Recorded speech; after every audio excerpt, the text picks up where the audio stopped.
Wow, wow, wow. Hey, how you guys doing? Hold up, hold up. Try to do this right. We are live from my backyard. But I got my computer down here.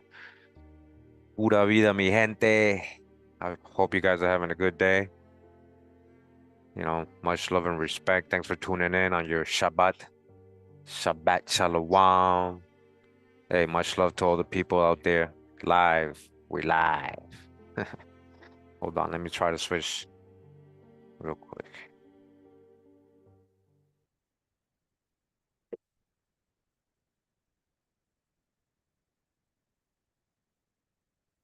Wow, wow, wow. Hey, what's up? You guys can see me, right? You guys can see me? Yeah. No, let me know if you can see me. Wow, wow, wow. Let me know if you guys can see me. Wow. Wow, wow. You can't, huh? Hold on.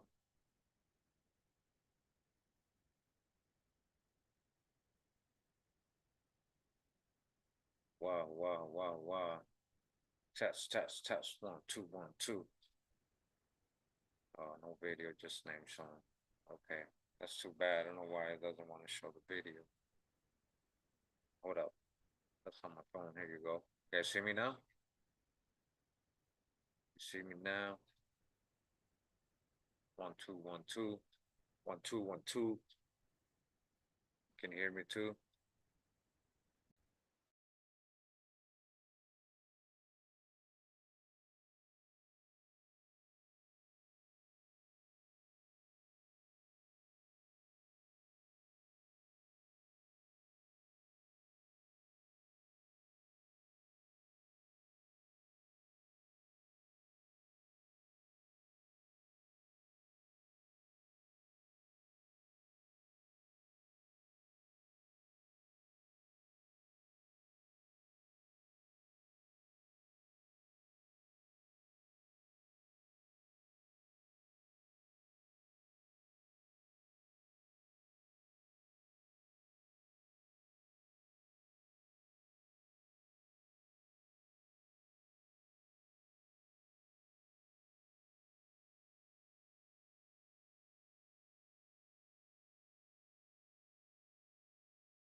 Oh man.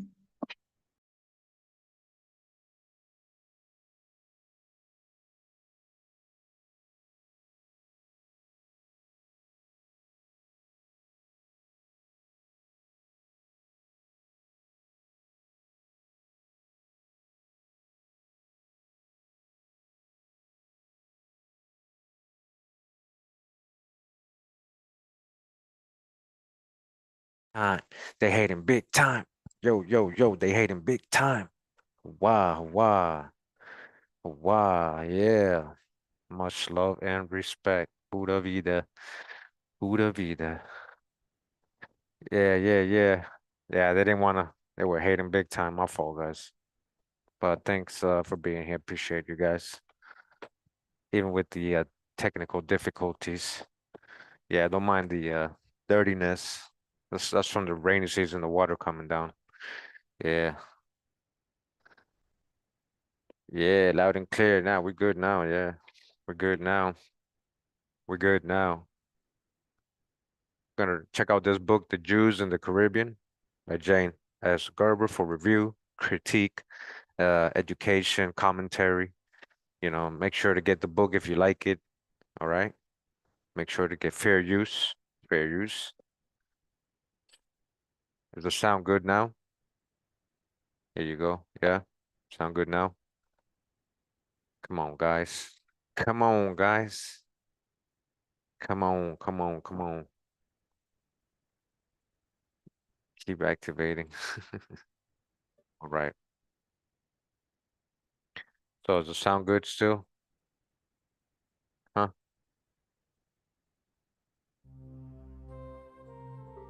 Yeah. Wow. Wow. Wow. Wow. Yes. Okay. Good. We good.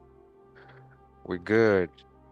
Again, The Jews in the Caribbean, edited by Jane S. Gerber, and another book to add to the collection, going over the history. We're going to remind everybody, even though they might get upset. In general, you're going to see is going to be talking about the Spanish and Portuguese so-called Jews.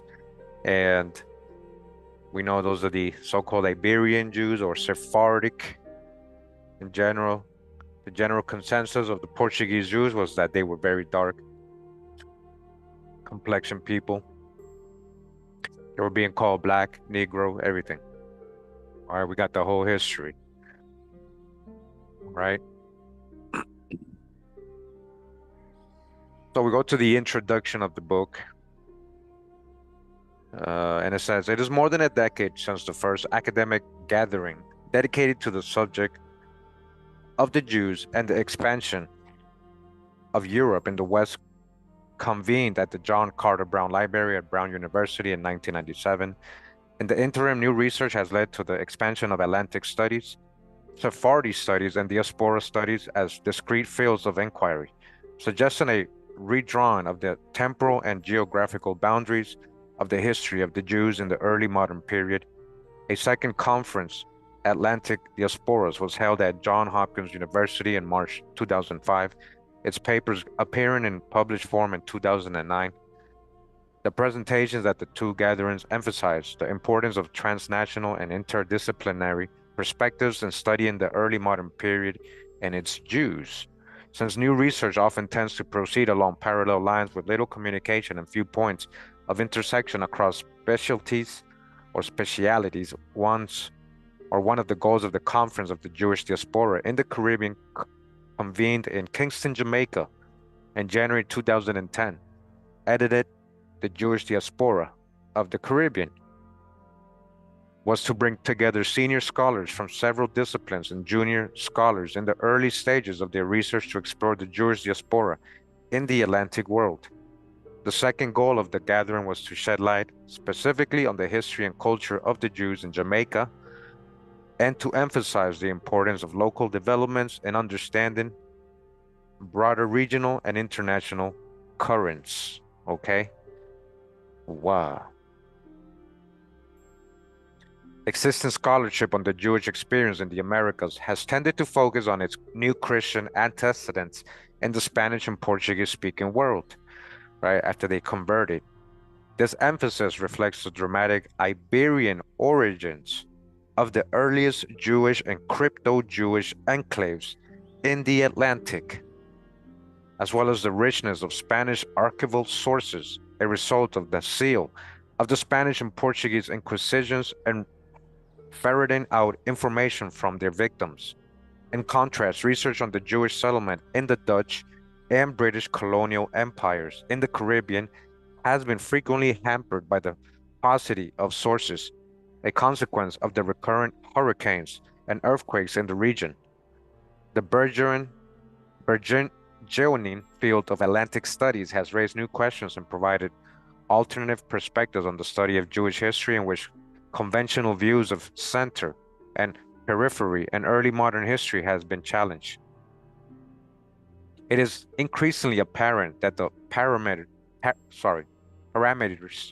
of early modern Jewish history require significant modification as the dramatic reconfigurations of Jewish identity played out globally in varying fashions. At the same time, newer notions of ethnicity as distinct from religion, all right, ethnicity distinct from religion, have challenged conventional definitions of Sephardicity, Sephardic.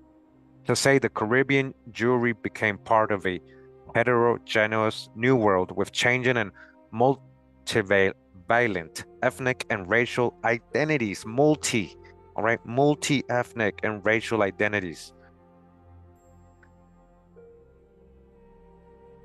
is to state the obvious.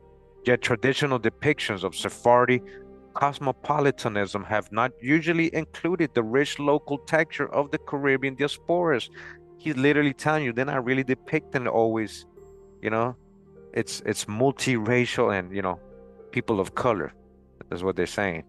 Similarly, Sephardi Jewish economic life acquires new dimensions when viewed from the colonial periphery rather than the European metropolitan center. Considered through a Caribbean as opposed to a continental European lens, Jewish life in the early modern period assumes new contours. England's colonial empire, for one, was centered in the Caribbean for centuries. When the Jewish community of Barbados was awarded residency rights, provided that they behaved themselves civilly and comfortably at the to the government of this island, a milestone in the saga of Jewish emancipation was achieved. Similarly, when viewed from the Caribbean, the concession of a lawful niche for Jewish settlement in England had less to do with Manasseh ben Israel's petition to Oliver Cromwell than with the Sephardi role in the development of colonial trade. Their role in colonial trade, how big their role was. This is what they don't teach us in school. And in general, these people were people of color.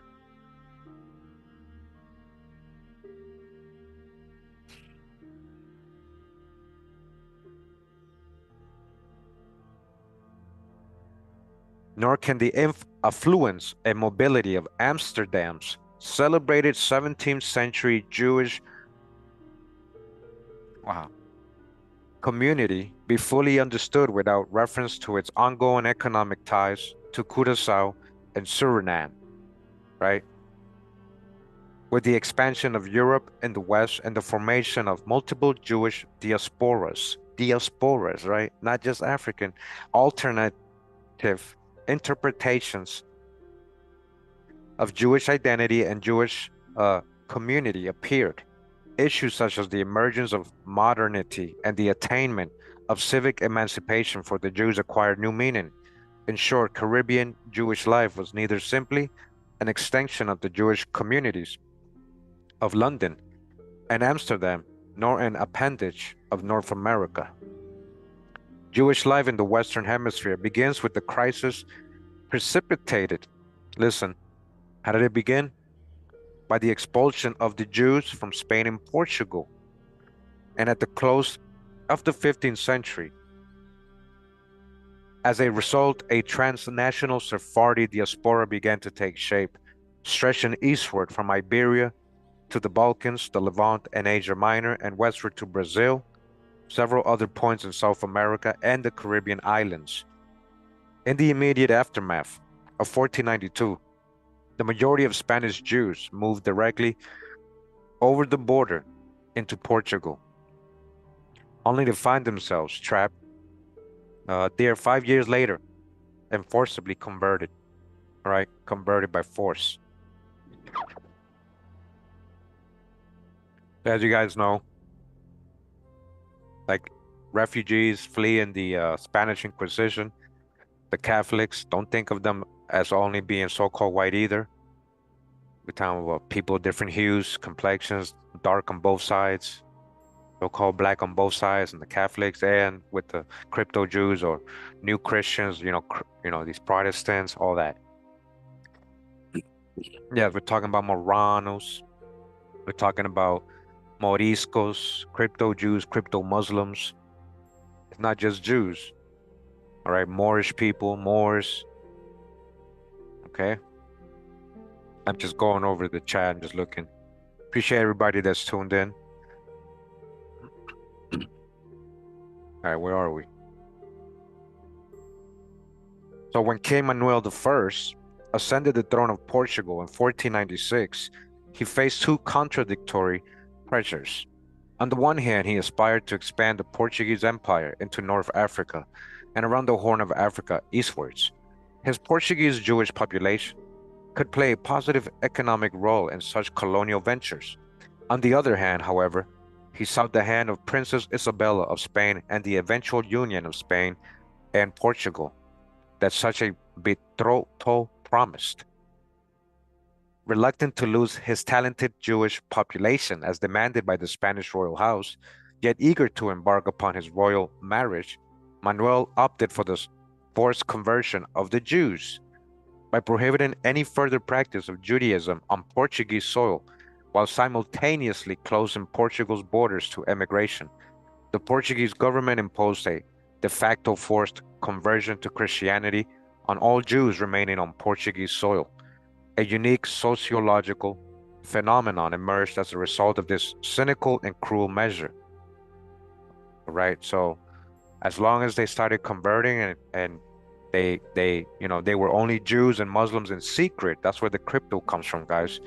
As long as they were able to do that, they can chill, they can do commerce, they can do business, they can have regular lives as so-called Christians or new Christians or Catholics. Okay, remember that we know the history is what he's talking about here. Portuguese society suddenly contained a large and distinctive social group, perhaps as much as 10% of the total population of the country, that was neither fully Catholic nor any longer, in the eyes of the church, Jewish. In Portugal's few urban areas, Jews may have comprised as much as 25% of the population. Aside from their concentration in cities and their distinctive socio-economic roles, the new converts included some of the most stalwart emigres from the 1492 Spanish expulsion. The people least likely to passively accept the new Christian faith imposed upon them.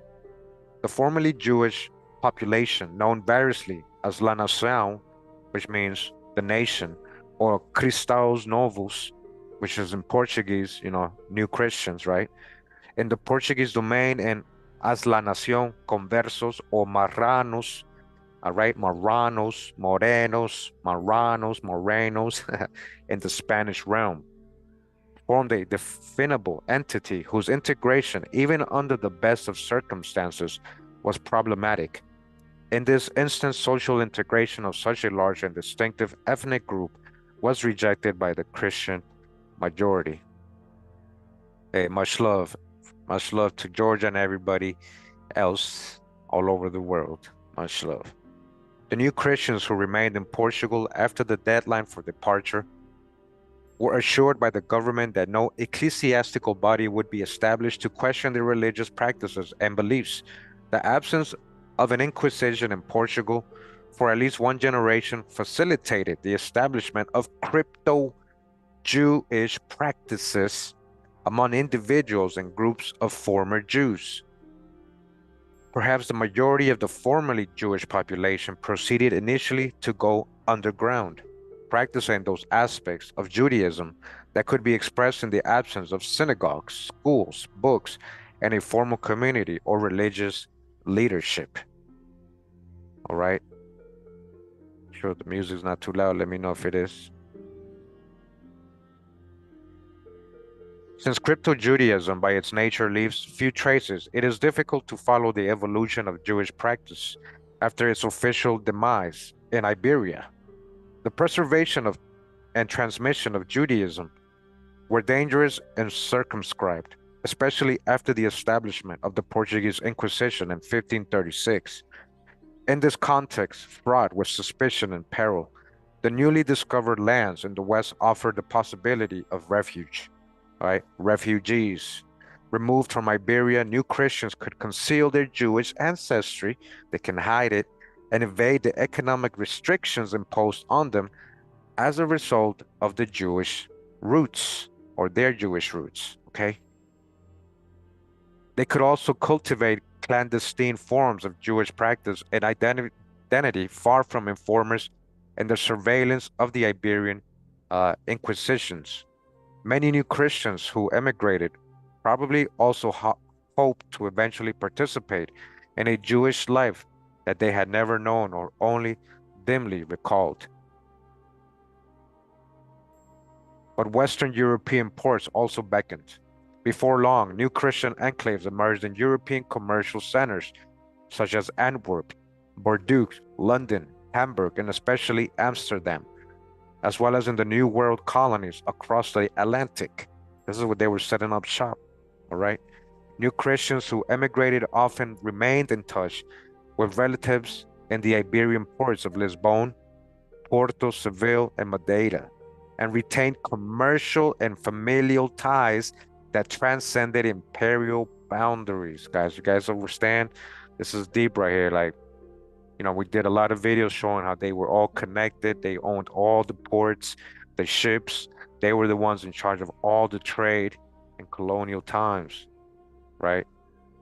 Talking about Sephardic Jews, Muslim Moors, crypto people, new Christians pretending to be, just so they can be able to flee somewhere, live, and then practice their religious or their, you know, their traditional, their culture in secret, as crypto Jews, but they had their connections back home still. And so they're saying, no, it transcended imperial boundaries. There was no boundaries for them. These Iberian immigrants were widely valued for their entrepreneurial skills as well as for their long distance trading contacts. And again, we're talking about melanated folks. But Western European ports also, oh, sorry, I read that already.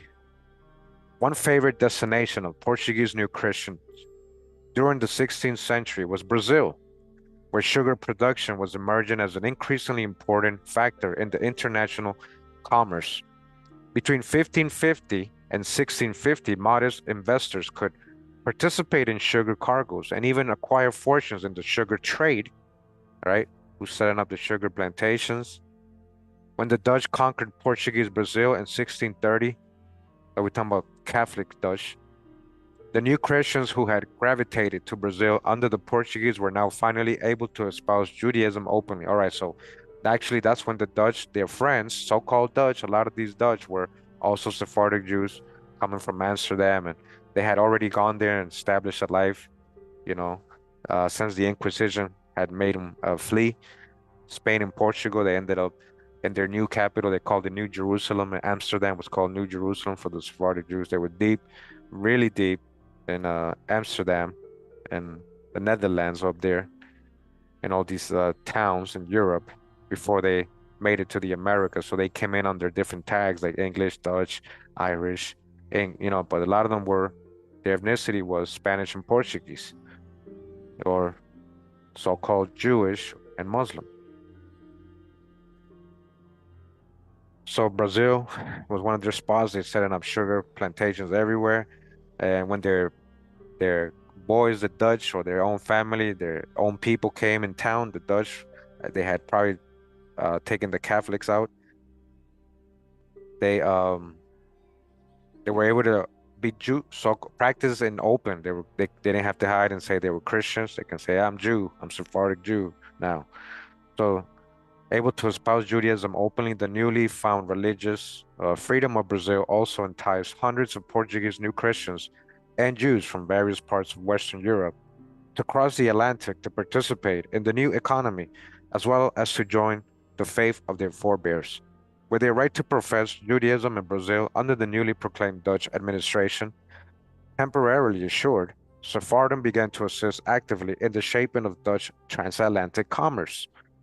Indeed, so significant were the Jews of Brazil to the colony's prosperity that the Dutch West India Company granted them rights and privileges still denied their co-religionists in Holland, including commercial protection and the right to engage in retail trade. All right, all about that business and money back. But their well-being in Brazil was short-lived. With the Portuguese reconquest in 1654, the Jews were forced to flee, and that was the Catholics. That's when they fled and ended up in other parts of the Caribbean from Brazil, Dutch, French Guiana, Dutch Guiana, all those places, and ended up also in New York, Holland, South Carolina, Barbados. They're probably going to read about that in this book too. A dispersal of some 1,500 Jews from the Dutch Brazil came at a propitious moment, greatly enhancing the colonizing capacity of Dutch Jewry. Its resources increased dramatically and new opportunities were opening up in the Caribbean.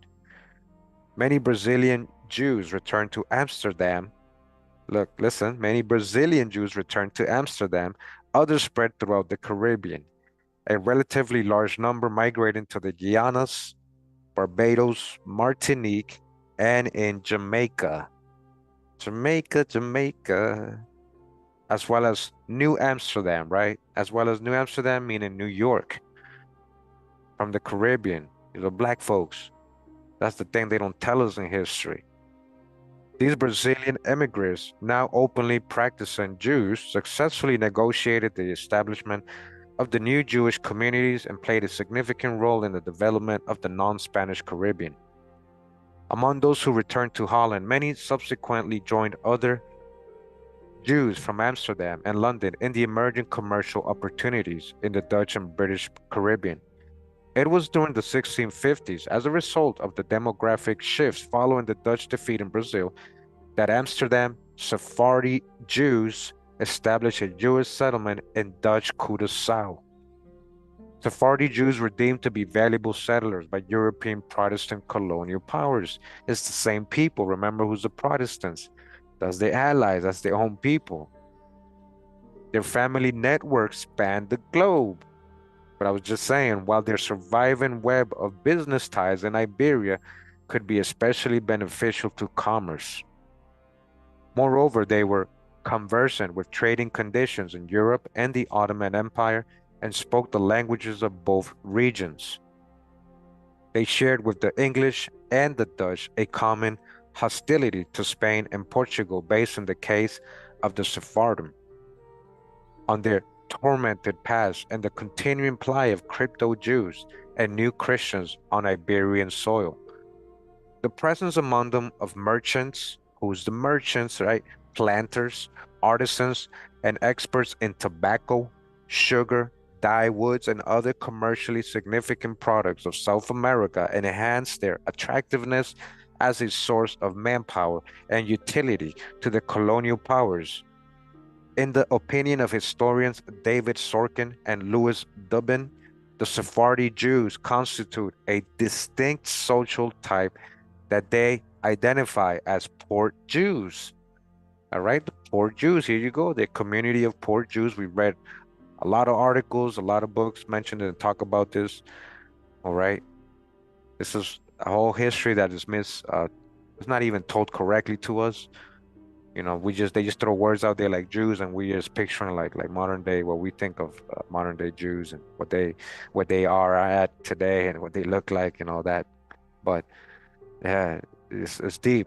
It's deep why they had so much power and skills in trade. It goes way back, that ancient, you know, business skills, those ancient business skills. Yeah. Noteworthy for their mobility and their roles as cultural brokers, and purveyors of products. That's why it goes way back. Remember how they set up those trusts, like that whole term in bank, trust. It was because they were they would give loans, they would loan them out because they trusted the Sephardic Jews to be able to pay the loan back and do commerce and set up shop.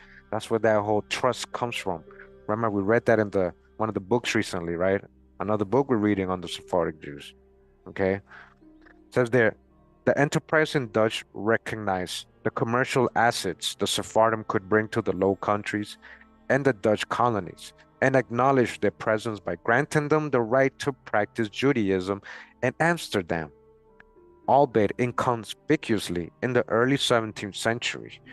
Amsterdam's Jews also actively pursued agricultural as well as commercial endeavors after the Dutch seizure of Curaçao from the Spanish in 1634 and Suriname from the British in 1667. Again, in most cases, when they're saying Dutch against Spanish, Spanish against Dutch or Portuguese, it's usually either Protestants versus Catholics or the Sephardic New Christians versus the Catholics.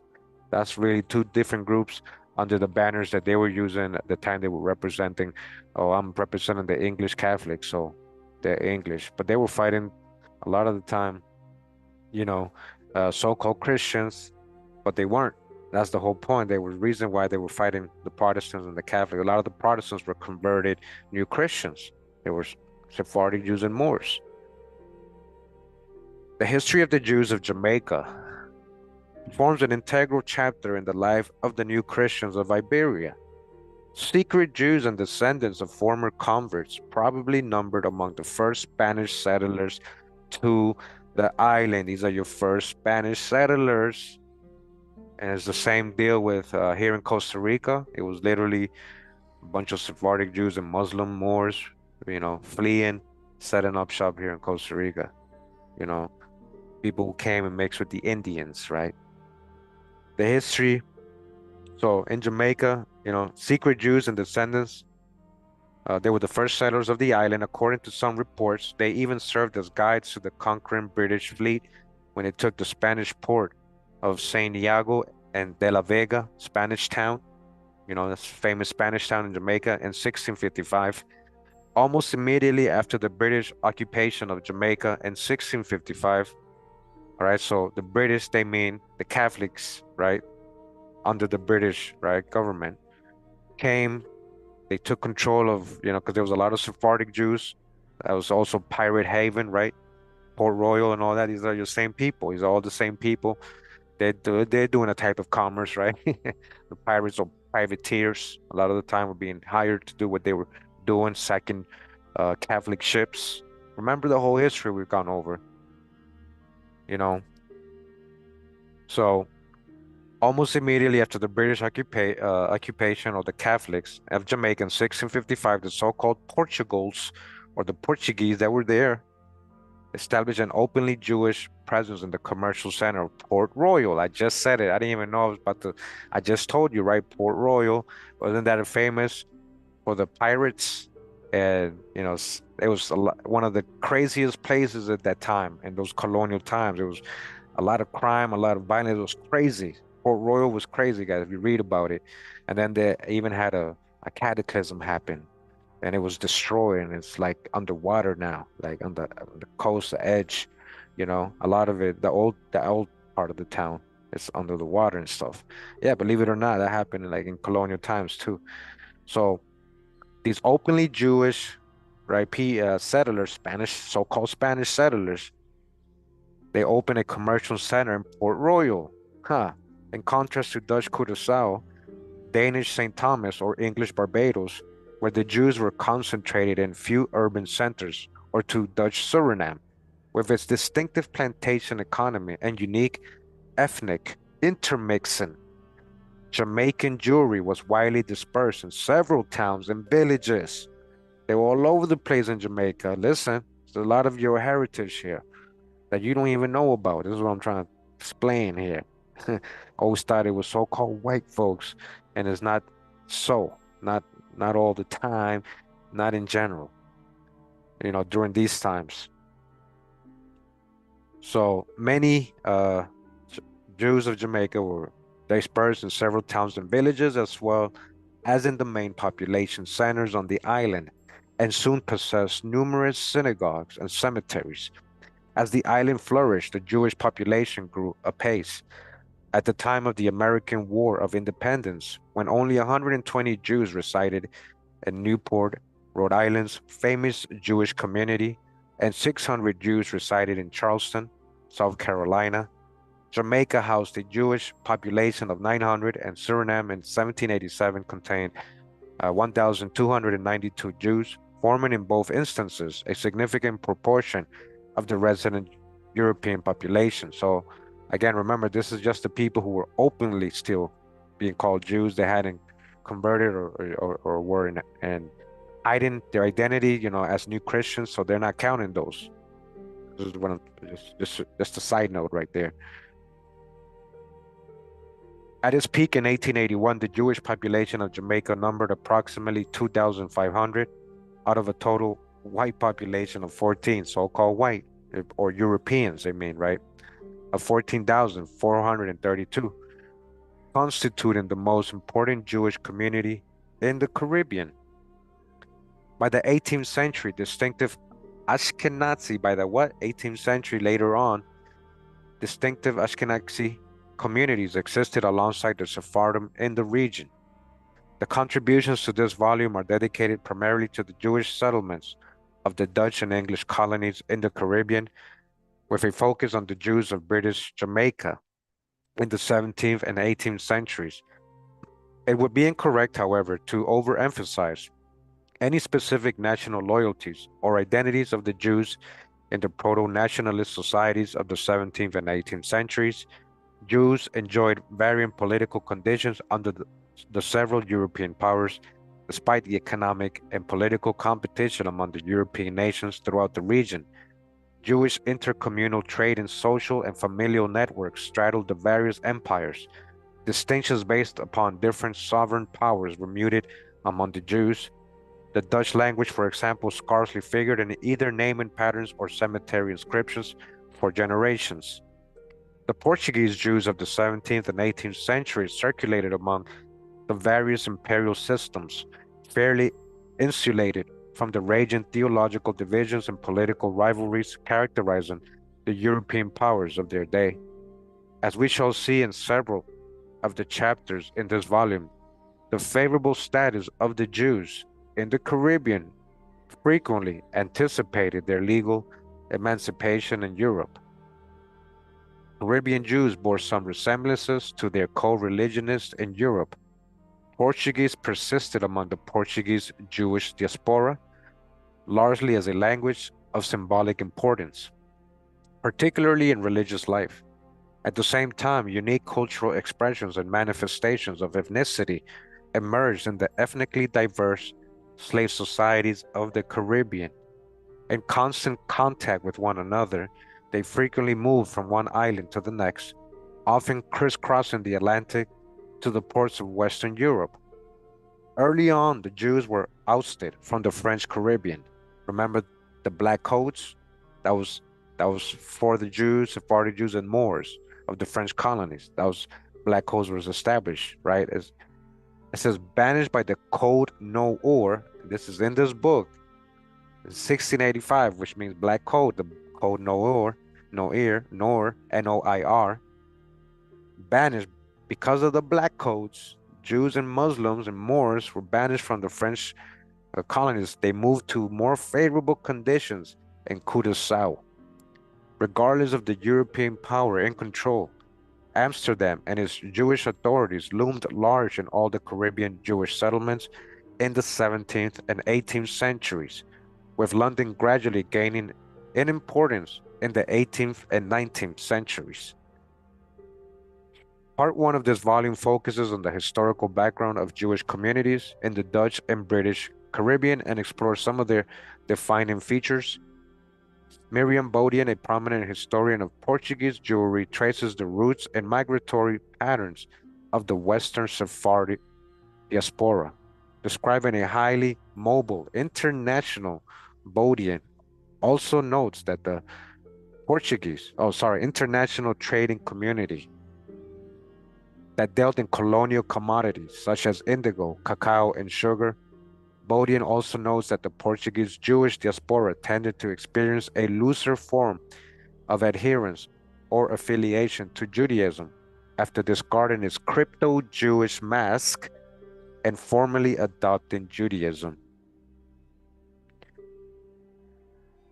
The widespread and generally accepted Jewish ideal of the merchant and communal leader, who was also learned Talmud scholar, never took root in this diaspora, and weighing the comparative roles of kingship, networks, and economic factors in dictating the direction of Sephardi migration. Bodian notes that the Portuguese New Christians of the 16th and 17th centuries, so that's 1500s and 1600s, anticipated the changing patterns of world trade and migration. Jonathan Israel, an eminent historian of the Dutch Republic in the 17th century, explores the rise of the Sephardic trading system between 1630 and the 1700s, offering new insights into when and why Jewish participation in the Caribbean commerce became a prominent feature of Dutch trade. These are your Dutch, West Indian, and East Indian companies, guys. Melanated folks. Israel posits that the key factor in the ascendancy of Curaçao and its Jews was not the policies of the West India Company and its shareholders, but new patterns of navigation and maritime technical innovations. The small craft that replaced the large long-distance Dutch ships could enter the many lagoons, inlets, and peninsulas between Rio de la Hacha and Coro. This mode of trading provided the basis for the long-term stability of the Sephardi community of Curaçao, a community comprising merchants, ship owners, suppliers, and brokers, many of whom were familiar with the Spanish language. The increasing trade in cash crops such as cacao, tobacco, and sugar between Curaçao and Western Europe, coupled with Jewish adaptability to new commercial conditions, lay at the heart of Jewish prosperity in Curaçao. Israel's study pinpoints precisely when these changes occurred, revising other scholarly theories on the emergence of Curaçao as a center of Jewish commerce. The 17th century was the century of Dutch global economic hegemony, as Amsterdam emerged as the entrepot of European commerce. Her Sephardi Jews assumed significant roles in the economic development of Suriname, Dutch Brazil, and Curaçao. Their colonial contributions in turn were recognized by the Dutch and British, in parentheses, right, with the concessions of unprecedented charters and privileges to the Jews. Noah Gelfand presents a broad overview of the negotiated rights and privileges of the early Jewish settlements in the Atlantic world and rejects the notion of any consistent Jewish policy on the part of the British and Dutch empires. Rather, Jewish rights and privileges were achieved on an ad hoc basis, depending upon a variety of situational factors in the metropolitan centers or the peripheries of the empires. The three essays in Part 2 on authority and community in the Dutch Caribbean illustrate how Amsterdam's Jewish community and the West India Company wielded considerable influence in shaping local Jewish life in the Caribbean. Okay? And his analysis of the centrality of Amsterdam in the lives of the Jews of the Caribbean, Gerard Nahon, senior historian of the Western Sephardi diaspora, stresses the centrality of Amsterdam's Jewish community as a source of religious leadership and religious artifacts for Jewish communities in the Dutch Caribbean. His chapter includes the text of several letters preserved in the Copiador de Cartas, detailing the various religious connections of Amsterdam Jewry and its Mahamad with the Jews of the West Indies and tracing the waning of Amsterdam's preeminence in the 18th century. The ties between the Jewries of Amsterdam and Curaçao were complex and multi-layered. The West India Company and the Mahamad of Amsterdam were only two of several official bodies empowered to exercise control over the religious affairs of the Jews in Curaçao. Although the local Mahamad theoretically possessed absolute authority to protect and discipline the Jews of Curaçao, members of the community would sometimes appeal directly to the Dutch government, the West India Company, or the Amsterdam Mahamad. If they found the decisions of the local authorities unacceptable. Plagued by internal factionalism during the 17th and 18th centuries, Curaçao's Jews had recourse to Amsterdam repeatedly and also turned to overlapping authorities locally. Tensions between dependence and autonomy in the Dutch Caribbean are the subject of complementary studies by Hilit Sudowitz Israel and Jessica Reutemann. Both scholars explore specific instances of Jewish communal conflict in which thorny questions regarding the locus of authority surfaced. Sudowitz Israel uses the Askamad of 1688 and a responsum from 1767 to highlight the contest for decision-making powers among the Jews.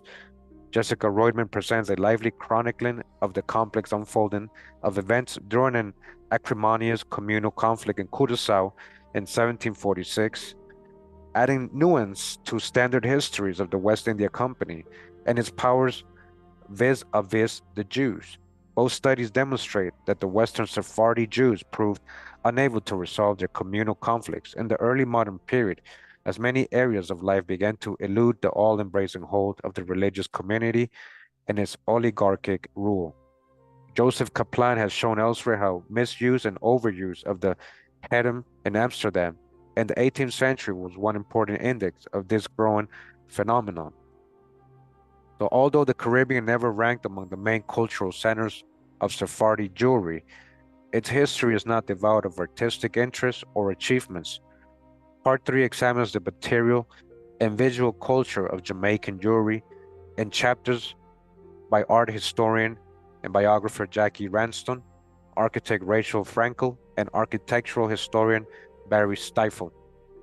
Ranston is the biographer of Isaac Mendes Belisario, who lived from 1794 to 1849, the first island-born Jamaican artist and an iconic figure in Jamaican cultural history, considered by many to be the national painter of Jamaica. His greatest work is a series of warm and very human lithographs depicting the local Jamaican Christmas masquerade known as Jonkonu. All right, this is important right here because somebody was asking me about Jonkonu, these carnival, this kind of parade thing. I'm gonna read about it, but that doesn't necessarily always mean that it's African. They might slip it in here, I think. So be ready for the hijack. But let's see what it says. It says an annual festival. So Jonkono, an annual festival that included multiple, it says African cultures and European masquerade alongside British mumming plays and even Shakespearean monologues. So those African cultures, are we talking about indigenous cultures blended into that? Or they just saying because it's black folks practicing it and doing it, right? So, but again, they're admitting European masquerades alongside British mumming plays. What is influencing Jonkonu mixed with the American Indians? What Africans? Prove that part to me first. What Africans, right? So continue, says in his representation of the Jonkonu celebration, Belisario sympathetically depicts this authentic survival of culture, they say Negro culture, among Jamaica's slaves, and provides unique visual depictions of his elaborate costumes and costly masks. Ranston suggests speculatively that the disguises donned during the Jonkono Carnival might have struck a sympathetic chord in Belisario, a descendant of a former Marranos. Listen, Marranos. He also comments on the specific economic and human contacts that developed among Jewish shopkeepers and the slave population of Jamaica at the time of the annual Jonkono. Architect Rachel Frankel's cemetery restoration project at Hunts Bay in Jamaica provides hints of the religious beliefs of Jamaica's Jews in the 17th and 18th centuries. Frankel compares her findings at the Jamaican Restoration Project with those she uncovered at the Hasipota Creek Cemetery excavation in the plantation colony of Suriname. Contrasting the Jewish settlement in the British Empire with the one in the Dutch Empire, Jews in both empires have left traces of shared Messianic traditions and some of their interment practices. Frankel includes the text of several tombstones in her study and notes the conspicuous absence of the Dutch language among Suriname inscriptions. In his survey of synagogue construction in the English-speaking world, Barry Stifel stresses the global reach of Sephardi settlement in the late 17th century, noting the relative numerical unimportance of the Jewish population in the British Isles compared with that of the Caribbean. He quantifies the population shifts of New World Jewry reflected in the dates of synagogue construction and also seeks signs of mutual influences among the many synagogue construction projects in the Dutch, British, and Danish territories. It says in part 4, the relationships between the slaves and the Jews are explored by Aviva Ben-Ur, Carl Watson, Stanley Mervis, James Robertson, and Switting Wilmot. The five contributions in this section approach the subject of the relation of Jews and blacks in the Caribbean slave society. Dodge the hijack. I'm gonna explain why. From the perspectives of gender and family, political history, and popular culture, adding to the growing body of literature in this field. So they're saying uh, the subject of relations of Jews and blacks, right? See, that's the thing. We gotta like empty our cup, gotta understand if you have to, that a lot of these so-called Jews were so-called black. So make it make sense. That's what I'm trying to explain to you guys. So they just mean whoever they're classifying as so-called black, remember that could be an Indian, that could be an indentured Irish, it could be a Jacobite descendant that got sent to work in the plantations of the Caribbean. All this is real history, guys. Let's not forget this. Remember how they were described too. But we know about the American Indian slavery, how deep it was in Jamaica. So you got to prove to me any of these are so-called Africans. And what you mean, Jews and blacks? Those are two tags. Jews are made up word too, right?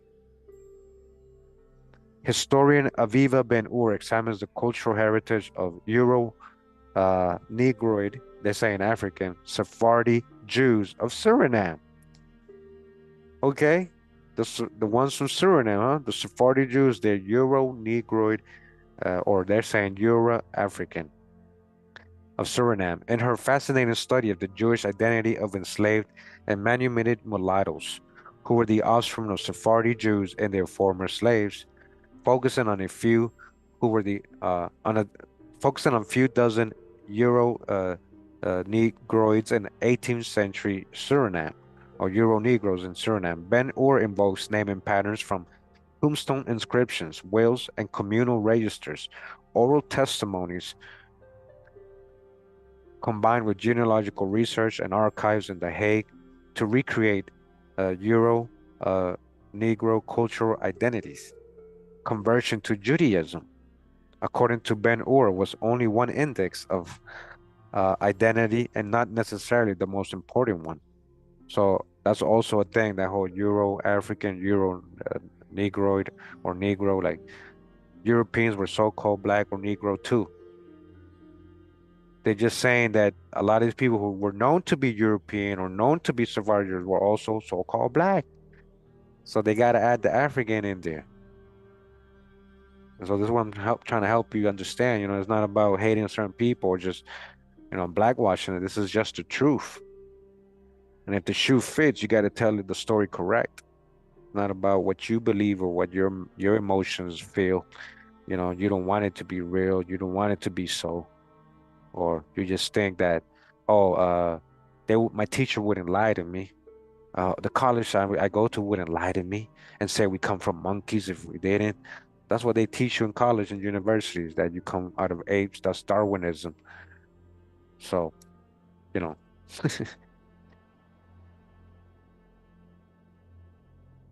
where were we? It says conversion to Judaism, okay, we read that. It says she emphasizes the heterogeneity of the Surinamese Jewish community and the complexities of discussing Surinamese issues of race and Jewish identity.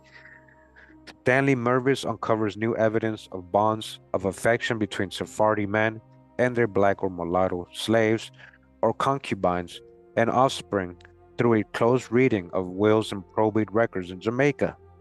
Mervis' study provides new evidence of an evolving Sephardi identity in the Caribbean during the 18th century and relates Sephardi family developments to the social history and evolving family patterns in the broader society.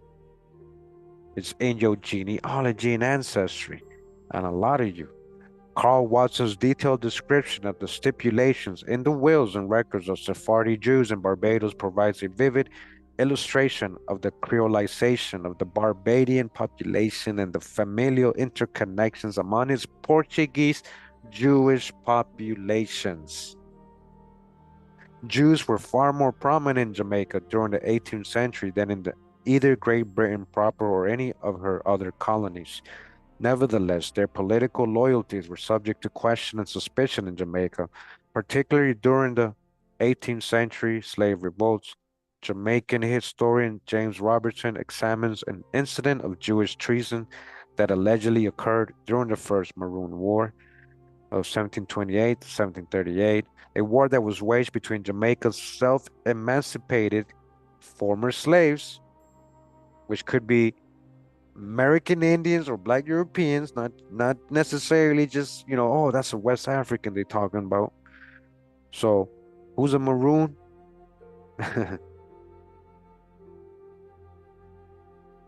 Self-emancipated former slaves and their descendants, or maroons, morenos, maranos, maroons, and the colonial government. It was rumored at the time that runaway slaves and maroon insurgents were purchasing gunpowder from a Jewish merchant who was the one dealing the weapons still. One possible source of this allegation was a confession extracted from a captured maroon agent, described in colonial records as Cyrus the slave. Robertson examines the precise wording of the confession of Cyrus, a testimony replete with seemingly authentic details that the captive had concocted. Robertson's explication de texte unveils the inconsistencies in the text and the historical context in which the accusation of Jewish treason was upheld. The text of Cyrus' confession is included as an appendix to the chapter. The Jews of Jamaica gained full civil rights in 1831. All right. Uh, hey, Signs, much love, man. Thank you. Appreciate it. Appreciate the love. And James, appreciate the loves too, man, for the donations. I just saw that. All right. And millennials, of course, thank you. Appreciate everybody that has donated. All right. Thank you for your 10th super on live stream. Signs, appreciate you, fam. Says the Jews of Jamaica gained full civil rights. I'm able to buy these kind of books because of donations like that. So thank you. Appreciate it. So the Jews of Jamaica gained full civil rights in 1831, 6 months after the free blacks and 3 years before the general abolition of slavery.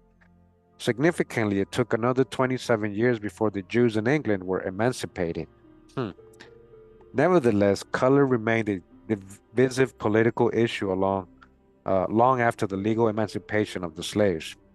Prominent Jamaican historians Swithin Wilmot explores the social cleavages in Jamaican society in the 19th century, tracing Black-Jewish relations between 1849 and 1860, huh? Black and Jewish relations, huh? As reflected in the electoral politics of St. Dorothy, a parish west of Spanish Town. Wilmot analyzes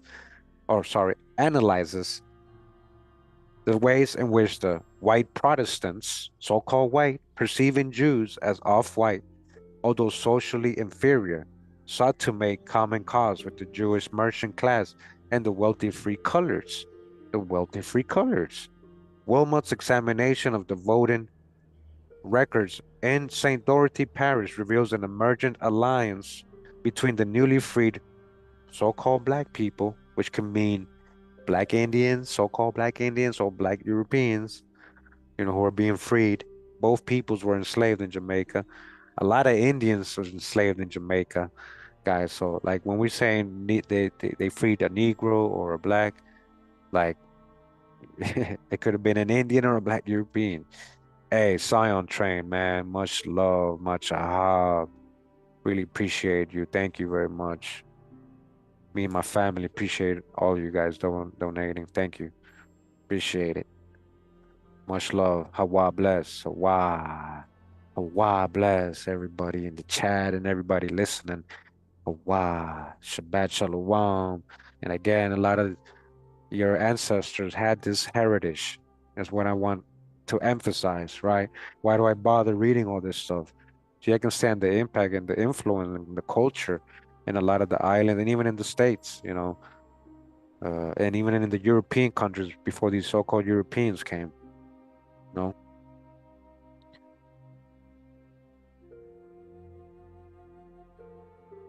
Between 1838 and 1866, Jewish representation in the Jamaican Assembly rose from 4% to 28%. Wilmot suggests that amicable ties among blacks, colored, and Jews were forced in the commercial relations and social connections that developed in the Sunday markets in Kingston and other towns during the period of slavery.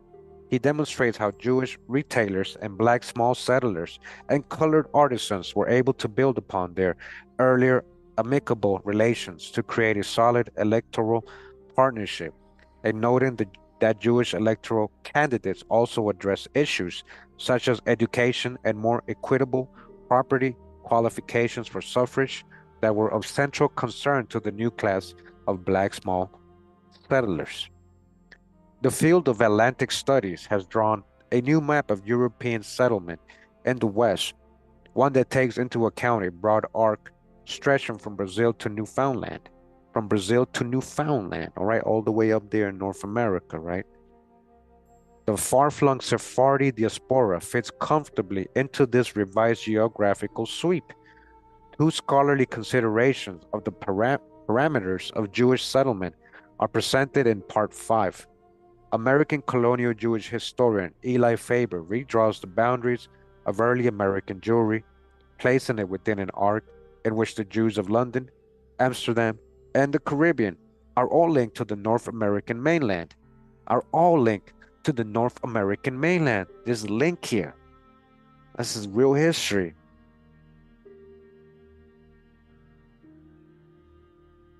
And suggests alternative ways in which American Jewry can be integrated into a new global history.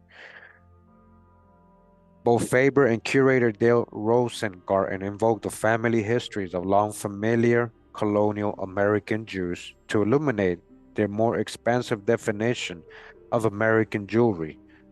Faber turns to the Jews of Jamaica to inform colonial Jewish history in New York, while Rosengarten invokes the history of Jews in Barbados to illuminate colonial Charleston, South Carolina. Those are the links. You guys understand what they're telling you? You got family that you think are these same people in Charleston, well, they might go back to Barbados, then from there they might even go back to Brazil, or places like that. There's a whole history before that. Both scholars call for a reframing of the parameters of American Jewish history and suggest a reassessment of the connections between the Caribbean and colonial North America. A reassessment. You got to rewrite history. You're not teaching it correctly. And again, most of these in general are people of color, melanated folks, so-called black folks. Traditional histories of Caribbean Jews have tended to concentrate on depicting the lives of the wealthy, the prominent, and the successful among the Sephardi merchants, as has Sephardi history in general. In contrast, the portraits presented in Part 6 are of unknown or little-known Jews of the Caribbean, whose experiences add texture and depth to our knowledge of the emergence, and which came later, of the Ashkenazi diaspora in the region, of early cultural life among Jews in the Caribbean, and of the lives of Sephardi women. Hey, SD Boogle, thank you. Appreciate you for the donation. Thank you, and you're very welcome. Thank you. The early Caribbean Jewish experience is generally and correctly depicted as an extension of the Sephardi diaspora. In his chapter, Matt Goldish paints a colorful portrait of an otherwise unknown peripatetic Ashkenazi Jew of the 17th century, Benjamin Franks, forebear of the famous Franks family of colonial New York. Benjamin Franks, a victim of the Great Earthquake of 1692 in Port Royal, Jamaica. That's that was the cataclysm I was talking about in Port Royal, Jamaica, would have remained anonymous were it not for his ill-fated decision to seek to regain his fortune in India by signing on as a member of the Captain Kidd's crew. The distinction between privateer and pirate, the one legal and the other not. Privateers were legal. Pirates just worked on their own. But they were kind of the same. They did the same thing depending on who they were working for, what their cause was, right? was often blurred. So one legal, one not was often blurred in the 17th and 18th centuries. Matt Goldish reconstructs Frank's misadventures from his humble beginnings in Jamaica to his eventual role as a star witness against Captain Kidd in Bombay and London. As Frank crisscrossed the globe, his wandering mirrored the migration patterns of many 17th and 18th century Ashkenazi Jews. So in this case, there's one guy, Frank, he was an Ashkenazi, listen, seeking a livelihood on the heels of the successful Western Sephardim, tagging along with the Sephardis. Eventually, guys, all this commerce and all these ports, all this business, all these plantations, all these properties that the Sephardic Jewish people had eventually somehow in general ended up with Ashkenazi Jews today. And so the whole history gets distorted, but look, he was trying to do commerce amongst the Sephardim, right? Using the biography of Franks as paradigmatic, Goldich also demonstrates the ease with which a Jewish trader, whether Ashkenazi or Sephardi, could set up shop on any continent in that age, right? All right. The first Jewish poet to gain prominence in Jamaica was the Portuguese-born Daniel Israel Lopez Laguna, all right, Sephardic. Ronnie Pereles, a scholar of literary biography, seeks hints of Laguna's tormented Marrano past in his Spanish paraphrase of the Book of Psalms, Espejo Fiel de Vidas, an exceptional literary work composed in Jamaica. Pereles' task is particularly challenging since Laguna's interior life and any hints of his dramatic New Christian autobiography are well hidden. After examining the literary genre of self-disclosure among 16th and 17th century former conversos in general, former converts, conversos, from Sephardic Jews, from Moors, from Muslims, to Catholics, right, or Christians, Pereles turns to Laguna's poetic paraphrase of the Psalms, noting the creative power of the poet's long sojourn in Jamaica. The status of Sephardi women, as indeed of most women in the 19th century, was frequently lamentable. Josette Goldish presents a poignant account of an obscure 19th century Jewish woman, uh, Grace Cardosi from Danish St. Thomas, whose biography has come to light through the recent discovery of a cache of her letters in Denmark. Josette Goldish recreates her tragic and stoic life through a study of the decades-long correspondence between the Cardosi del Valle family and Rabbi Simonsen of Denmark, and introducing the reader to the personal trials of a woman who was the victim of hardship precipitated by her husband's infidelity and Victorian attitudes towards poverty, social convention, and mental illness. Goldish uncovers a human portrait that shatters many stereotypes about the Sephardi family. Few Jews, reside in the Caribbean today, and fewer still can trace their origins to the Sephardi settlers of the early modern period. And that's the main problem. When they're saying few that reside, not necessarily a lot of their descendants in the Caribbean islands and in North America today, in the Southeast, all over, they don't even know or could even trace their origins to the Sephardi settlers. Historic synagogues have been destroyed and cemeteries lie abandoned and eroded by the elements. And remember, we were taught, we were given this stereotype growing up that the so-called Sephardic Jews, Portuguese and Spanish Jews were all so-called white. So, of course, black folks would not try to associate their lineage, being brainwashed to think that they were coming from Africa as slaves, with so-called white Europeans that are, supposed to be white, Sephardic, and even though they class themselves as free whites, right? But this is what I'm saying. So they're saying there's few Jews. Oh, nobody's claiming it now when there were so many. Nobody's claiming Black Irish like that either. Black English, Black Scottish that much either, or Black Indians, right? In general, nobody's claiming that either. Black Indians. A lot of people are. You guys know what I'm talking about. But in general, people believe they're still coming out of Africa. So, of course, they wouldn't consider Oh, maybe I might have Sephardic, Moorish, Iberian, the, ancestors. So that's something you got to think about. Voluminous literature on Jewish migration in the 20th century includes little research on the Jews of the Caribbean. The closing section of the book, Part 7, turns to two areas of current demographic and historical interest: the rescue and resettlement of the Jews of Europe during the Second World War. So that's a whole, now they're talking about the Ashkenazis, right? And the construction of memory and the production of history among demographically declining or vanishing Jewish communities around the globe. So it says, apart from the saga of the admission of small groups of German Jewish refugees to Sosa and Dominican Republic, also it, okay. So it literally has, I guess at the end, one of the last chapters in this book about the Ashkenazi Jews from what happened with the Nazis in Germany, World War II, where a lot of those people ended up in the Caribbean, So that's, again, 20th century. This is what I'm trying to explain to you guys. When we're talking about colonial times, we're talking about Sephardic, Moorish people. When they're saying Jews, when they're using the word Jews in most of these old writings, old books from the 1600s, 1500s, 1700s, even 1800s, in general, they were talking about people of color, so-called black folks who have a Sephardic Moorish ancestry. Okay? That's what I wanted you to understand. How long we've been here? 1 hour and 15.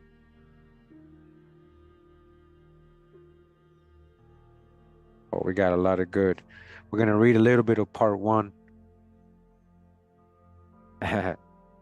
Part one of this book is called The Historical Background of the Caribbean Sephardi Diaspora. All right? And so now we're talking about the ones, the melanated folks. Chapter 1, The Formation of the Portuguese Jewish Diaspora by Miriam Bodian. Caribbean Jewry was a subdiaspora with roots in an older and wider one that scholars refer to as the Western Sephardi diaspora or the Portuguese Jewish diaspora. This chapter will explore the formation and geographical, cultural, and economic of the older diaspora, from whose DNA, so to speak, Caribbean Jewry developed from these peoples. Although the origins of the Western Sephardi diaspora, properly speaking, lie in Portugal, a coherent narrative must begin with events in late 14th century Spain. Spanish Jewry at the time possessed a rich culture and sophisticated forms of communal organization that had developed over centuries. It constituted the largest Jewry in the world. The activity of the mendicant orders in town plazas and court circles had given new impetus to popular anti-Jewish feeling, but there was no obvious reason to anticipate the riots that broke out in Seville during the summer of 1391 and spread throughout the towns of Castile and Aragon. The scale of the riots was unprecedented.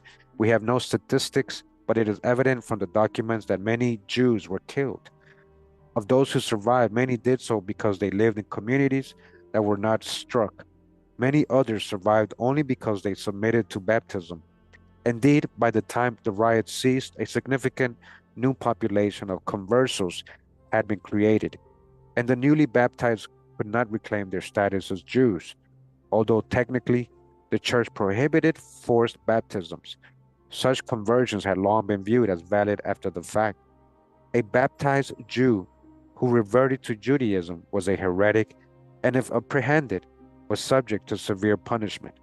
This rarely happened before the establishment of the Inquisition, but public scrutiny and the threat of popular violence were effective in policing and public behaviors of conversos.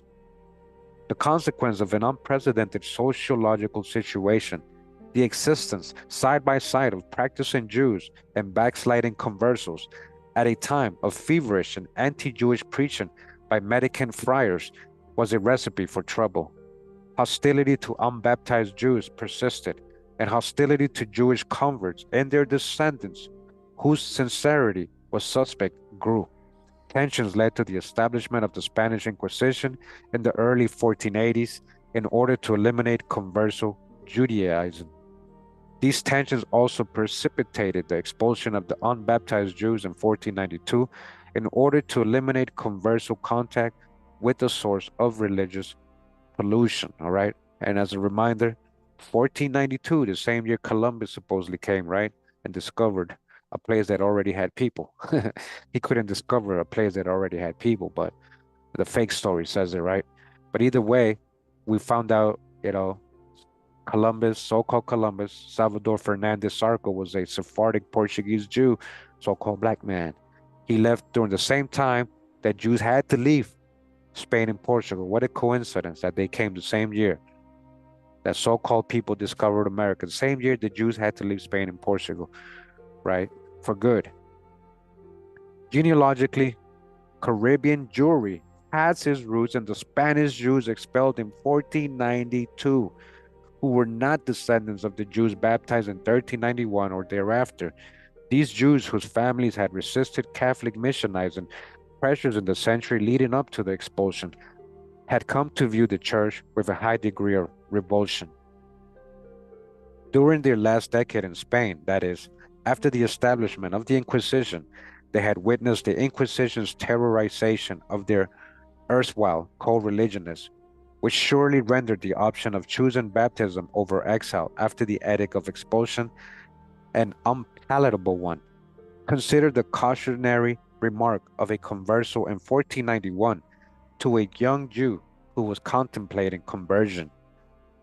You see how they burned him, and you want to become a Christian? The exiles of 1492 took with them whatever they could salvage to their property, as well as the texts and intellectual traditions of Spanish Jewish culture. The destination of choice for many was the Ottoman Empire, where crucifixes and friars were rare. Some went to North Africa and some to Italy. But remember, we learned so much, the current probably mentioned that, how they ended up in all of Europe, right? All the England, Ireland, Amsterdam, Germany, Prussia, Italy, like all these places, right? That was their diaspora. They're like refugees, just like the Huguenots. The ones who ended up in Lower France became known as Huguenots, all right? But for many, the easiest and the safest route out of Spain was across the Spanish border into Portugal. The exiles would have been aware of popular Portuguese hostility to Jews, especially towards Spanish conversos who had escaped there and reverted to Judaism. But they would also have shown to the consistent protection of Jews offered by the Portuguese crown. The Portuguese monarch permitted streams of desperate exiles to enter Portugal in exchange for a payment of 8 cruzados. They could reside there for 8 months. For payment of a much larger fee, the members of 600 households were allowed to settle permanently alongside the native Portuguese Jews. It would be nice to have exact numbers, but we don't. Chroniclers of the period estimated that up to 120,000 Spanish exiles entered Portugal in 1492, but this is certainly exaggerated, or maybe not. A more reasonable estimate by a contemporary scholar holds that the Jewish population of Portugal on the eve of the expulsion was about 30,000, a figure that doubled or more than doubled with the arrival of the exiles.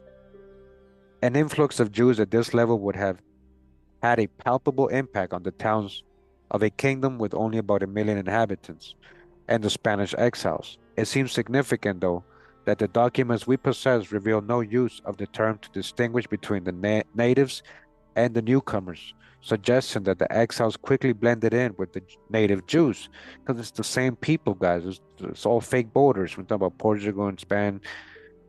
Portugal is literally attached to Spain. You see, if you look at a map.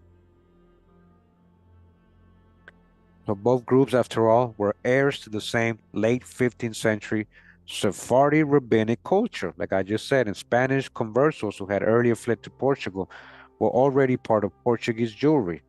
Such accommodating behavior would not be characteristic in later generations, when the cultural profile of the Portuguese Jews had become strongly differentiated from that of any other Jewish group. The exiles were valued by the Portuguese crown for their entrepreneurial skills, of which Portugal, now poised to take advantage of its imperial reach, was in need.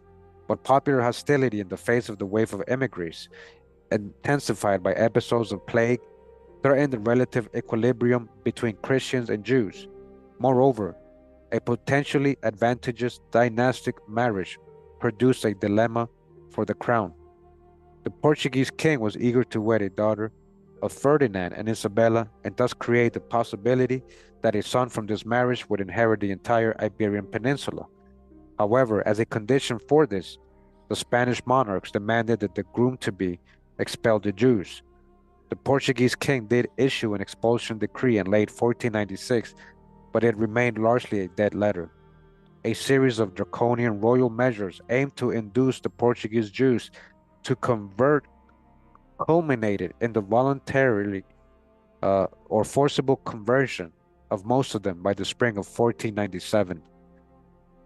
To ease the transition to life as Catholics, the new converts were offered immunity for 2 decades from inquiry into their religious practices, all right? Hey, they left you alone again if you converted, right? In fact, this provided many of them with a hiatus during which they could adapt to crypto Judaism. It did not, however, protect them from the outbreak of dreadful anti-conversion riots in Lisbon in 1506. Escape from Portugal was certainly on the minds of many of the newly baptized. To avert this, the crown closed the Portuguese borders to them in 1499. Efforts to prevent such immigration were never very successful. However, in any case, the first ban on immigration was soon lifted after the riots of 1506.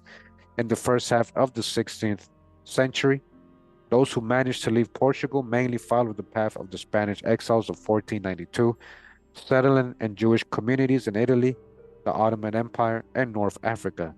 Those who settled as Jews in Ottoman lands, Smyrna, Salonika, Aleppo, and elsewhere, maintained strong ties with Portuguese Jews in Western Europe for some time. But in the 18th century, those ties weakened as the Western Sephardim increasingly came to view Oriental Jews as backward. The most attractive place of settlement in Italy was initially Ferrara, all right? Ferrara, the same town. Listen, this is like Ferrari, the name Ferrari, right? Like the car makers. I believe they were crypto Jews at some point. Their family, there's a, out of Ferrara, a huge crypto Jew community in Italy, the same as the Ferrari family, Ferraras, these are all crypto Jews, whose Duke first offered the ex-converso immigrants a charter to settle there as Jews in 1538. In the 1550s, the Portuguese Jews of Ferrara created a thriving center of literary and printing activity aimed specifically at an ex-converso audience. Even at this early point, settling in a city that also harbored an older Jewish population, the Portuguese recognized themselves as a group apart. This is evident in Consolação as Tribulações de Israel by Samuel Uske, published in Ferrara in 1553, which became a classic in the Portuguese Jewish diaspora. Uske wrote he composed the work specifically for the benefit of Nossa Nação Portuguesa, our Portuguese nation, a group that he also referred to collectively as the Desterro de Portugal, or the Portuguese dispersion.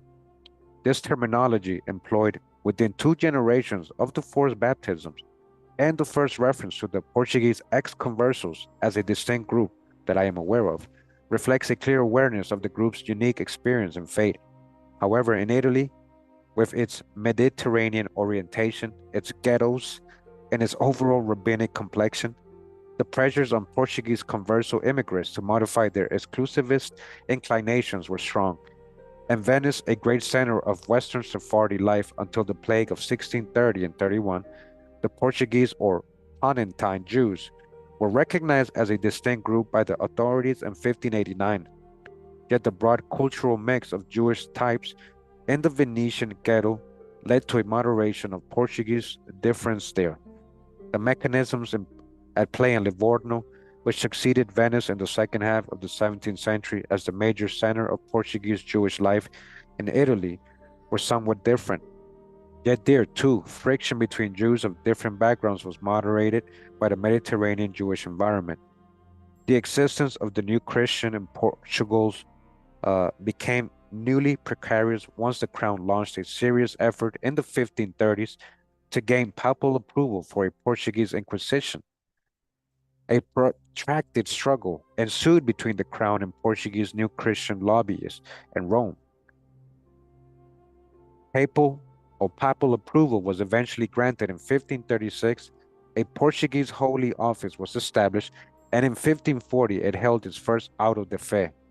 The primary, though not so, aim of this institution was to identify Judaizing heretics and punish them. Technically, it spared new Christians who were honest Christians, but with its anonymous denunciations and secret trials, no new Christian could feel secure. Right? So these new Christians, they're crypto Jews. They pretending to be Christians, right? So they wouldn't get killed. They were going after them, as you guys see. Its psychological impact was enormous, compounding the stigma from which new Christians already suffered. In the literature of the Western Sephardim, the Inquisition was represented as the villain, an essential actor in the quasi-historical collective memory of the Portuguese. Yeah, more life. Some new Christians chose flight, but for others who had by this time become conditioned to conform to Catholicism, it was not an opportune moment. Well before the Inquisition was established, a number of Portuguese new Christians had gravitated towards a lucrative new occupation, trade in colonial commodities. Their network linked Lisbon with Antwerp and Venice, where they had Portuguese contacts and agents. And in parentheses, Portuguese, these are crypto Jews, Sephardic Jews. Among the wealthiest of these merchants was Francisco Mendes, whose brother was strategically located in Antwerp. By the time of his death in 1536, Francisco had built up a powerful commercial house. Today, he is chiefly known for having been the husband of the young Dona Gracia Nazi, N-A-S-I. That was a Sephardic Jewish family name, Nazi.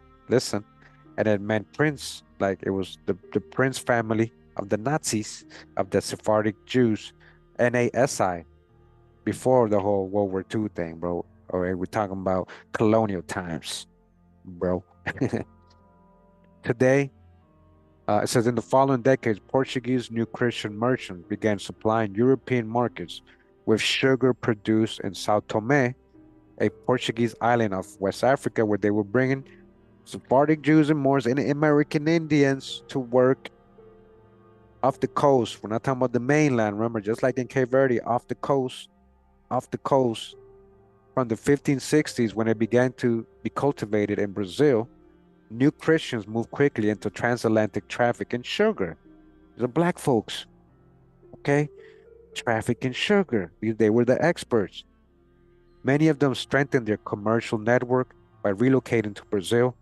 The experience these merchants accumulated during this period would later facilitate the extension of their network far beyond the Portuguese sphere. The relationship between the Portuguese conversos, long-distance trade network, their endogamous marriage patterns, and their beliefs is not easy to assess.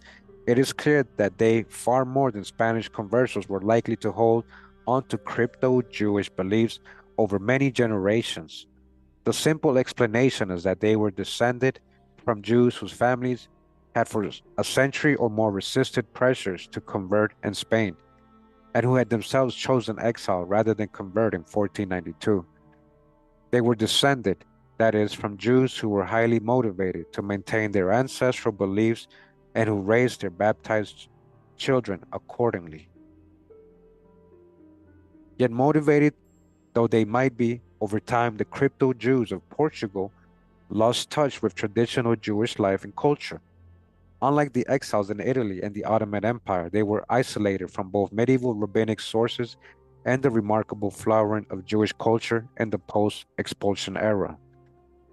The long separation from rabbinic Judaism and their extended immersion in Christian European ways meant that the forms of crypto-Judaism many of them cultivated bore little resemblance to either medieval or early modern rabbinic Judaism. Eventually, they just became Christians, huh? Christians.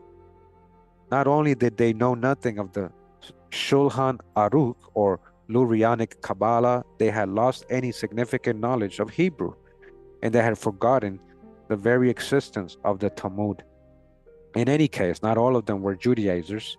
Many were essentially indifferent religiously or had assimilated to Portuguese Catholic life. As long-distance trade network developed among these conversos, the advantages of having agents or family members in the growing centers of the Atlantic trade beyond the Iberian Peninsula increased. It is hard to know what degree economic motivations lay behind decisions to emigrate, but what determined the new direction of flight was unquestionably the economic vitality of the Atlantic world, though some emigration continued to the older Mediterranean centers. In the late 16th century, a stream of Portuguese conversos from both Portugal and Spain, where some Portuguese conversos had graviated after the annexation of Portugal to Spain in 1580, they made their way northwards to Antwerp, right? Or Southwest France, where the Huguenots popped out of, right? Where they lived as Catholics and had little sustained contact with rabbinic Judaism. But by the early 17th century, ex-conversos were settling in Hamburg and Amsterdam as more or less openly practicing Jews. Portuguese converso immigrants began arriving in Amsterdam in significant numbers when the 12 years truce between the Netherlands and Spain was signed in 1609, resulting in favorable conditions for merchants trading with the Iberian Peninsula. So all these like acts and laws and treaties, a lot of the time it had to do because of the Sephardic Jews and Moors trying to have a better life, influencing. They're the ones financing, paying, they're the merchants, right? So again, that created favorable conditions for these merchants, the Iberian Peninsula, all right? So the degree of freedom the immigrants enjoyed as Jews made the city doubly attractive. This freedom, together with the absence of any other Jewish presence in the region, allowed them unique latitude in establishing the character of their community. All people of color, by people of color. By 1615, the leadership had grasped the potential of their community to do something new, to adopt a leadership role in the expanding diaspora of Portuguese conversos and Jews. This imaginative leap was first expressed in the establishment of a dowry society to marry orphans and poor maidens of this Portuguese nation. From Saint Jean de Luz to Danzig, including France and the Netherlands, England and Germany, secret members or crypto Jews were admitted from Antwerp, reflecting the impact of the community on the previously isolated population there as well. In general, the dowry society symbolized the leadership role that Amsterdam's Portuguese assumed in the Western Sephardi diaspora in such activities as proselytizing among conversos in Catholic lands covertly, providing rabbinic guidance, and raising funds for charitable ends.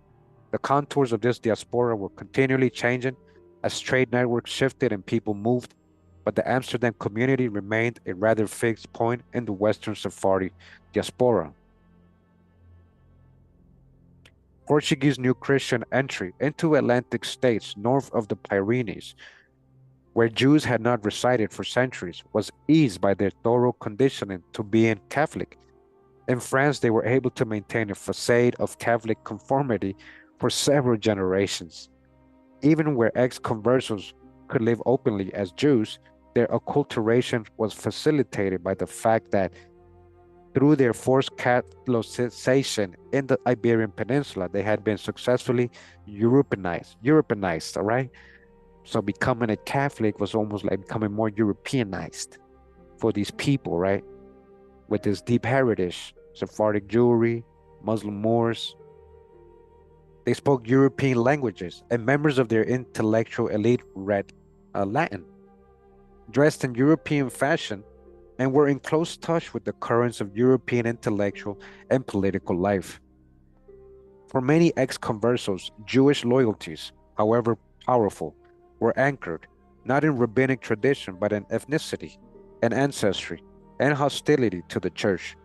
Building entirely new communities in Amsterdam, Bordeaux, or London gave them the freedom to shape community life according to their own taste and outlook.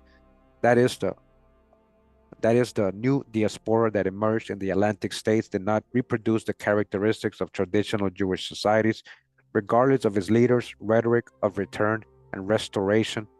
Despite the connections it maintained with the old Sephardim in the Ottoman Empire and Italy, its adaptation to rabbinic life was distinctive, with, for example, greater emphasis on the Bible than was prevalent in other Jewish cultures, and a high reliance on prayer books and Bibles in Spanish, like Christians.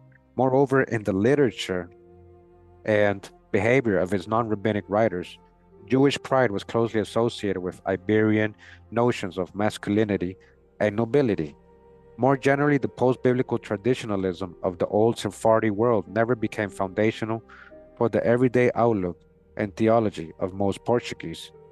It is true that Portuguese Jewish Messianic enthusiasm during the brief Sabbatean episode may have tightened Portuguese bonds to the wider Jewish world, but in the wake of this mass foray into the fantastic, which stressed the mythic rather than the halakhic content of rabbinic Judaism, the Portuguese Jewish community soon reestablished their aloofness from other Jews. In retrospect, it seemed evident that the aim of restoring rabbinic patterns of belief and behavior after a hiatus of many generations and new centers where the Europeanized ex-conversos were the only significant Jewish population was a powerful but ultimately utopian dream. This is not to say that rabbinic authority was not established in Amsterdam, Hamburg, London, Bayonne, Bordeaux, and elsewhere, though its power to discipline its members proved limited. Indeed, the Western Sephardi diaspora produced a number of its own rabbinic scholars trained in Sephardi traditions, but the widespread Jewish ideal of the merchant and communal leader, who was also a learned Talmud scholar, indeed, the ideal of Talmudic study as a lifelong activity for male members of the community never took root in this diaspora. They ain't doing the Talmudic stuff like the Ashkenazi. It was no accident that the first open attacks on rabbinic Judaism among early modern Jews were launched by Portuguese Jews. It is true that the Amsterdam and Hamburg communities severely punished early vocal opponents of the oral law, but this should not lead to the conclusion that the community was rigidly orthodox. The measures communal leaders took silence, heterodoxy, can better be viewed as part of an ongoing struggle to achieve a collective public image of adherence to rabbinic norms. In later generations, neither the rabbinate nor communal leaders had the power, or perhaps the will, to enforce these norms. It should be emphasized, though, that traditional Jewish life played an enduring role and remained a key identity marker. When the Jerusalem-born Sephardi rabbi and the emissary Hajim Joseph David al-Sulai visited Bordeaux in the 1770s, he noted in his diary that the influential Portuguese Jewish merchant Abraham Gratis was one of the greatest heretics who do not believe in the oral Torah and eat forbidden foods in public. Nevertheless, he noted that Gratis showed us very great honor. But to return to the changing shape of the diaspora, the population of northbound converso immigrants in the 17th century included not only wealthy merchant families, but poor families as well, poor Sephardic Jews. Some of them chronically poor, some of them despoiled by the Inquisition, some of them ruined in business, especially in the first half of the century.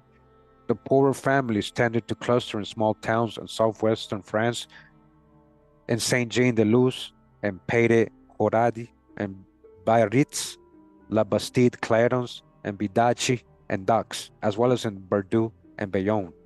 Many of them eventually made their way to Amsterdam, an expensive city, but one in which they could expect to receive support from the Portuguese Jewish community. Poor Sephardim began arriving from Italy as well, in the hope of finding work or at least communal charity. The burden on the community was such that its leaders established a board in 1622 to deal with the problem, the lack of adequate resources and employment for poor members of the nation or Nação, a term both Portuguese conversos and Portuguese Jews used to refer to themselves, led the board to take active measures to discourage the influx of poor immigrants from France and to redirect those who did arrive to destinations in Italy or the Ottoman Empire. In the 1640s, the deterioration of conditions for Portuguese new Christians in Spain and Portugal led to a new wave of immigration northwards, putting more strain on the already overtaxed welfare board in Amsterdam. The expansion of the Dutch to the Americas had already opened up new opportunities for Portuguese Jewish settlement. Perhaps more than 1,000 Dutch Jews, so-called Dutch, right? This is what I've been saying. Who's your black Dutch too? Quest. So thousands of Dutch Jews made the crossing to northeastern Brazil in the decade after 1635, following its conquest by the Dutch.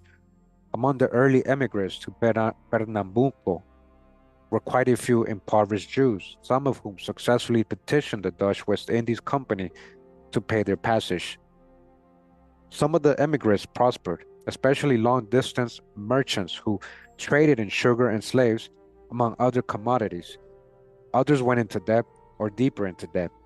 By 1636, a congregation was established in Recife with its own communal institutions, using Amsterdam as its model. Among its members were local New Christians who, with departure of the Portuguese, joined the openly practicing Jewish community or participated at the margins. Communal leaders soon brought a rabbi, other, other a synagogue functionaries from Amsterdam. The institutional life of the community was a Jewish expression of the Dutch colonial effort to replicate familiar forms of life in an alien environment. Zacarias Wagner's painting in the slave market in the Rua dos Judeus, or Jew Street, where the synagogue was located, served as a reminder of how far these Jews actually were from the urban landscape of Europe. The imperial rivalries that had made possible the establishment of Jewish community in Brazil also brought about its early demise. The decline began with an insurrection in 1645 by Portuguese Catholic plantation owners. This was followed by a successful military campaign by the Portuguese to reconquer northeastern Brazil. So these are the Catholics, right? The terms of capitulation signed in early 1654 provided protection for the Jews, but only for a space of 3 months, during which time they were expected to liquidate their property. Most of the Jews still in Brazil at that time returned to Amsterdam, many of them desperately poor. So after having been successful there, they set up shop. They helped the Portuguese Catholics literally establish the colonies there, and they were running it for them, trading. They were getting a lot of things from them. And then eventually in 1654, the Portuguese Catholics came in and took them out and said, hey, you got 3 months to liquidate and get out of here. Just like that. The apparent contraction of the Western Sephardi diaspora was, however, only temporary. In the 1640s and 1650s, intense efforts were being made by Portuguese Jews to secure permission for Jews to settle in the Caribbean and the Guianas. Guianas, Bansertima, It was in this context in 1655 that Manasseh ben Israel, and remember this guy who wrote Hope of Israel, that book where he was saying that the Indians of Massachusetts were the lost tribes of Israel, that it was going to take a large undertaking to convert Jews, Indians who were Jews to being Christians, right? That's the same guy who had a different name. I believe it was Mendes. He had changed his name to Manasseh ben Israel while he was in Amsterdam, but that's who they're talking about. And says he made his famous efforts to persuade Oliver Cromwell to formally allow openly professing Jews to settle in England. Remember Oliver Cromwell, Protestant, these so-called Protestants, a lot of them were ex-converted Sephardic Jews and Moors, and that's why Protestants and Jews worked together, Huguenots, and all these people worked there with the same people. Okay. So he was like, hey, Cromwell, let our people go to London. But they avoided involvement. Manasseh's mission had often been described as unsuccessful because the opposition it aroused at the Whitehall Conference meant that no official permission was forthcoming. Yet in the wake of his petition, behind-the-scenes negotiations were undertaken, and quietly, the necessary institutions for Jewish communal life were put in place. Within a couple of years, a religious functionary was brought from Hamburg, a building was rented for use as a synagogue, and land was purchased for a cemetery. Portuguese Jews began arriving after 1688 in considerable numbers. The London community never competed with that of Amsterdam in size or influence, and its members were often less than enthusiastic about traditional Jewish life. But with Britain's emergence as a major imperial power, it naturally remained an important hub in the Western Sephardi commercial network. This was the point which the Western Sephardi diaspora had evolved when patterns of transnational trade, together with the exodus from Dutch Brazil, began drawing the attention of Portuguese Jews to the Caribbean, talking about melanated people, so-called black folks. By this time, the center of gravity of the Western Sephardi diaspora had shifted decisively to the Atlantic, with significant communities established in the Netherlands, France, and Britain, all nations with imperial designs on the Caribbean. Other chapters in this volume will deal with the complexities of Jewish settlement, trade, and culture in the sub-diaspora that emerged in the Caribbean at a time when small Portuguese Jewish communities were also being established in North America. Over time, this sub-diaspora developed its own characteristics and cultural style, but its formation and some of its enduring characteristics should be understood in the context of a wider linguistic, religious, cultural, and economic experience with roots in Portugal. With roots in Portugal. Remember that. So Portuguese Jews, huh? Just like Columbus, right? So-called Columbus. And that's the end of chapter 1, guys. So pat yourselves on the back. We read the introduction of this book and we read chapter 1. Again, this was the book, The Jews in the Caribbean by Jane S. Gerber. Make sure to get it if you like it. You know, I got it on Amazon. You can find it just by Googling it. You know, as you see the cover in the thumbnail. All right. Before we go, though, right, this is just, you're going to get it like it's the first time, right? We're going to get it like it's the first time. Just for the new people, especially. You know, a lot of people think I'm just making things up, right? Oh, let's see. Oh man, it's in my thing. Oh,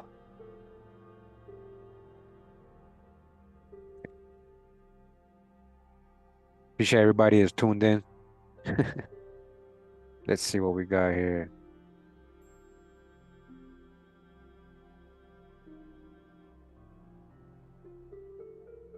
I know I got one here I can show. 1 second. For the dismount. Where's the folder? Hold on.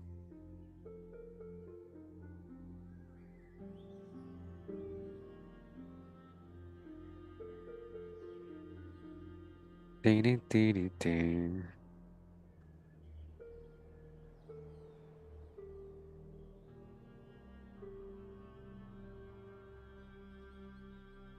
Okay.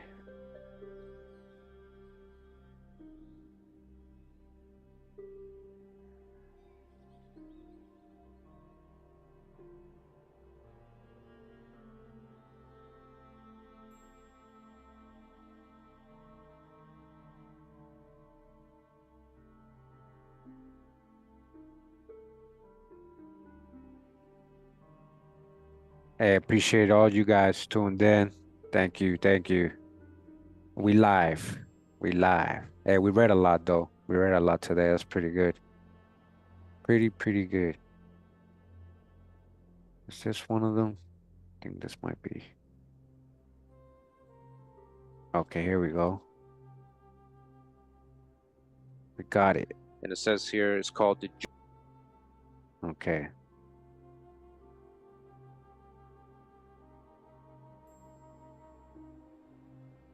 We're gonna get it like it's the first time, all right?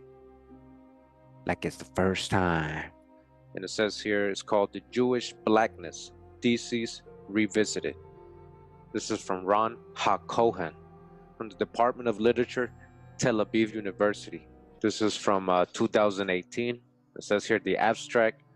The notion that in previous centuries Jews were considered to be black or seen as blacks has gained broad acceptance in scholarly discourse on the Jewish body since the early 1990s. The present article considers the notion analytically and then examines some of the evidence provided to support it. Much of this evidence does not stand critical examination. Therefore, arguably, the notion of Jewish blackness should be reconsidered. The notion of the blackness of the Jews or Jewish blackness has become commonplace in scholarly discourse, going back to the path-breaking work of Sandler L. Gilman in the late 1980s. Scholars often assert that a strong European tradition, dating back to the Middle Ages, maintained that the Jews were black, or at least swarthy, and finds sharp expression in modern anti-Semitic literature. All right, so black and swarthy synonymous.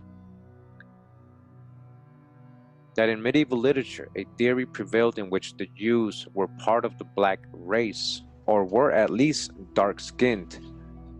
This is from, and it tells you the sources here. Shabbat 2001, page 182, or that the general look of the Jew was considered to be like that of the black. The initial formulation is the general consensus of the ethnological literature of the late 19th century was that the Jews were black, or at least swarthy, all right? That was the general consensus. They're letting you know here, all right? Remember that.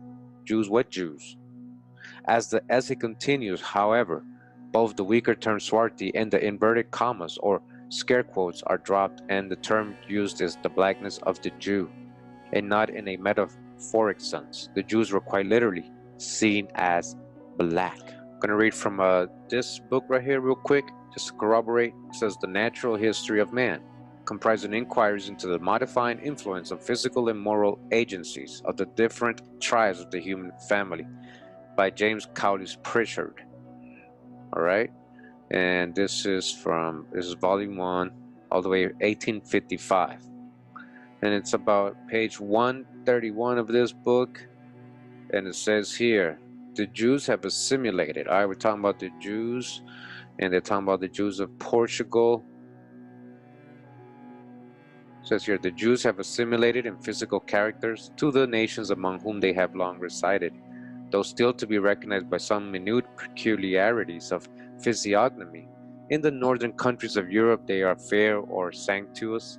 Blue eyes and flaxen hair are seen in English Jews, and in some parts of Germany, the red beards of the Jews are very conspicuous. The Jews of Portugal are very dark.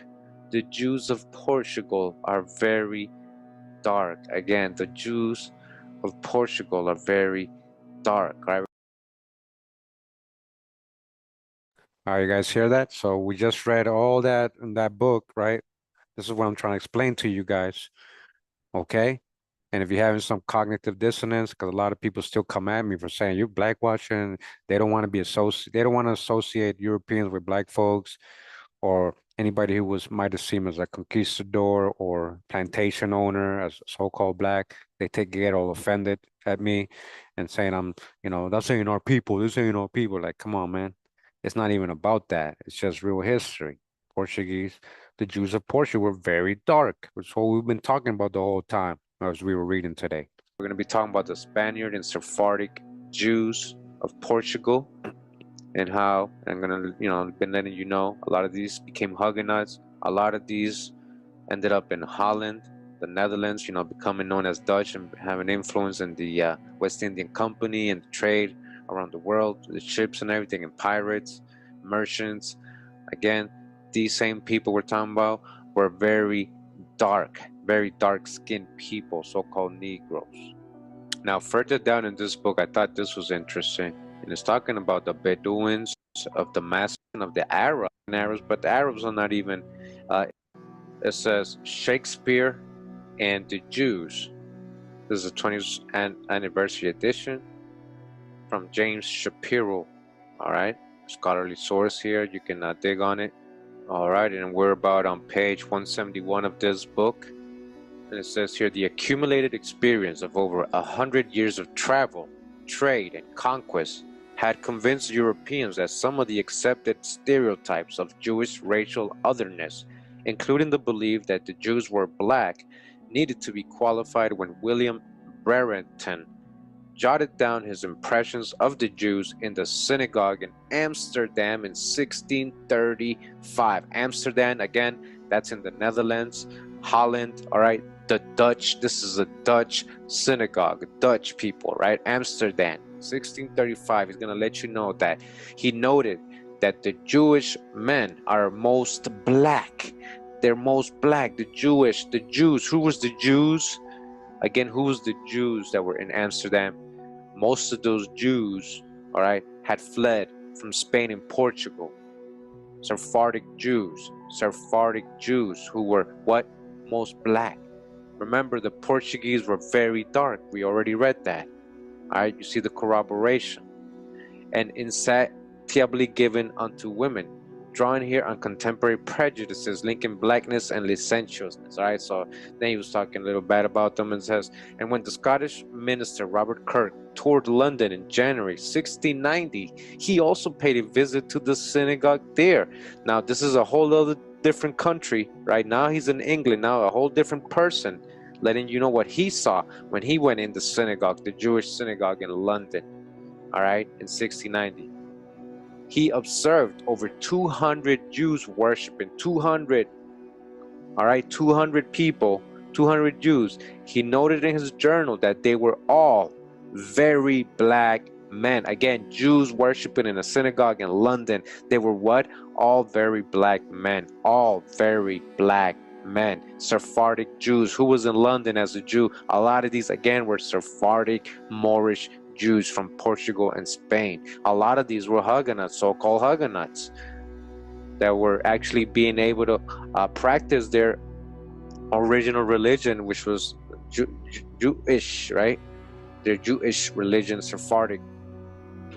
He noted in his journal again that they were all very black men. This is in 1690 in London, and indistinct in their reasonings as gypsies. By the end of the 17th century, works like the English translation of Francois Maximilian's Mission, A New Voyage to Italy, make clear that it is a vulgar error that Jews are all black.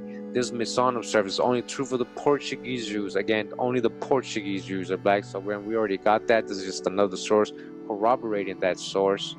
All right, just want to read from this book also to corroborate what I'm letting you know, what the general consensus, right? Remember, he was telling us the general consensus during these times.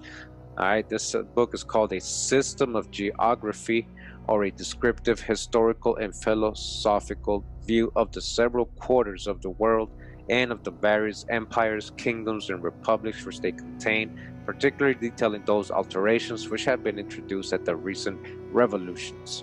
All right, and it keeps going. And I just wanted you to know this is from 1805. All right, 1805, and we're on page 49 of this book, and it's talking about the Portuguese and the Portuguese Jews and all that. It says the Jews, that singular people, have been called into the assistance of the advocates for the influence of climate.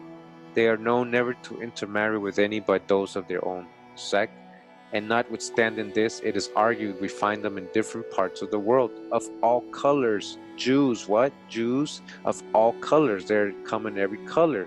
The English Jew is white. The Portuguese Jew is swarty, so-called black. The Portuguese Jew, swarty, very dark. Portuguese, again, another source. The American Jew, olive. And the Arabian Jew, copper-colored. All right, and remember, we just read, it's not because they mix with Africans. They're not copper-colored because they mix with Africans. The Jews say the opposers of this hypothesis undergo, under different degrees of heat, those changes which every man allows different degrees of heat invariably to produce. All right, so now they're going into the weather, but they're letting us know in this source from 1805. Portuguese Jews, swarty. Everybody else is very olive or copper-colored. It says here only the English Jew is white. That might be an Ashkenazi Jew, maybe not. Who knows? But again, they come in all colors, it says here. In Portuguese, swarty. All right, just wanted to show. All right, all right. All right, we're gonna go to another video, I guess for a different dismount, because somebody brought it up. You know, somebody's mentioned the King's Fountain. I actually have a video on that, and we're gonna get the drop like it's the first time as well with that. Because when we talk about the King's Fountain, this is what I was saying. It doesn't mean that because we're finding out that a lot of these Sephardic Jews and Moors were so-called black, right? And fighting against the Catholic. It doesn't mean that the Catholics were white. That doesn't mean. I'm going to show you somebody from this time frame, somebody from this time period, right? Who is a Catholic monarch, right? He's a Catholic monarch. And this is his painting right here, you guys are gonna see. We're gonna get this for the dismount. This is about 10 minutes long, so don't go anywhere. Don't go anywhere, right? We got a bonus dismount video. It's not that long. We're gonna talk about the Chafariz de El Rey, or the King's Fountain painting or portrait, and who the person and the horse is and what he looks like. Again, and I just want to emphasize, he represents the Catholic side. So again, it doesn't mean because there's these melanated Sephardic Jews are fighting the Catholics, it doesn't mean they're fighting the so-called white man. It wasn't about color. A lot of you still have a lot of having a hard time on understand this. It wasn't about color. And you get mad at me, you get upset, all right?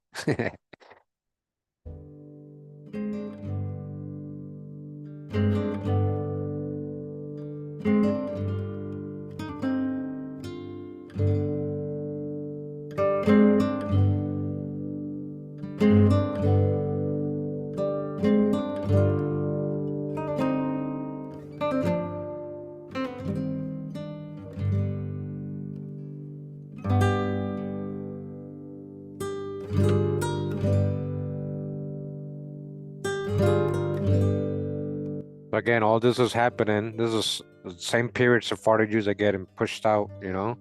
And this is the people who is doing that. This is the guy who's doing that, so-called black man.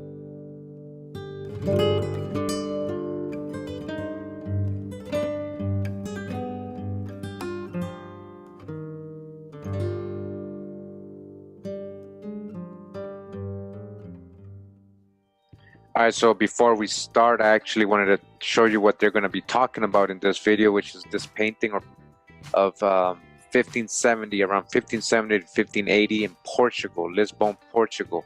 And I'm going to zoom in. First, I'm going to read. It says, Dutch painting of the Chafariz del Rey, a square with the King's Fountain. Lisbon, Portugal. The man who is believed to be the king is wearing the cross of the Order of Santiago, St. James, which was founded in the 12th century to drive back the Moors from the Iberian Peninsula. All right, so you see that a Moor versus Moor war. That symbol he got on, he's a saint. He's from the Order of Santiago of St. James. These people were basically driving back the Moors. So this colored person was helping drive back the Moors. All right, a Moor versus Moor war. He's probably a Catholic. All right, or represented the Catholic monarchy. All right, just so you can see, you see that? See him wearing. All right, I've shown this before in other videos. Just wanted to show it again real quick because that video is talking about it. So you can see there's people of color all over the place. This picture is a lot bigger. This painting, I mean, it goes all the way over here and more on this side as well. This is just a little piece of it. But the person is in the video is actually going to go to the original painting right now. They're going to be talking about it. All right, so I wanted to show that to you guys. Let's go back to the video.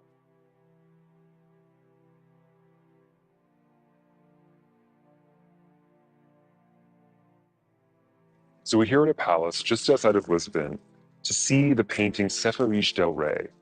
It includes a figure of a black knight. It includes a figure of a black knight, that caught Curtis's eye 2 years ago online and has inspired the whole body of work he's been making here in Portugal.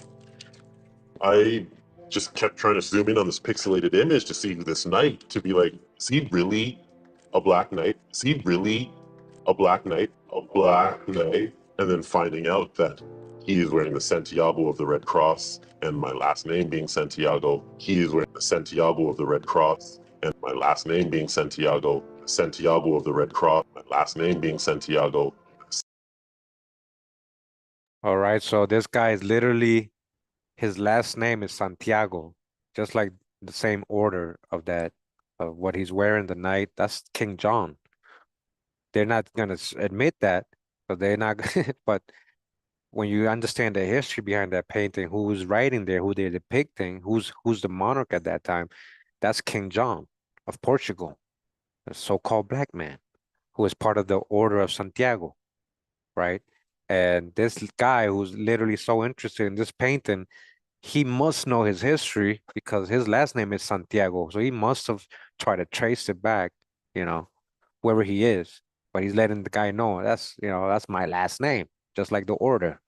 Santiago of the Red Cross, my last name being Santiago. And there was something so romantic about this painting. Whoa, wow. Yo, this is wild. So this is someone's house. Yes. This 15th century former royal palace is now one of the many homes of the Berardos, Oh. one of Portugal's wealthiest families. Oh, I think I found it. Oh my god.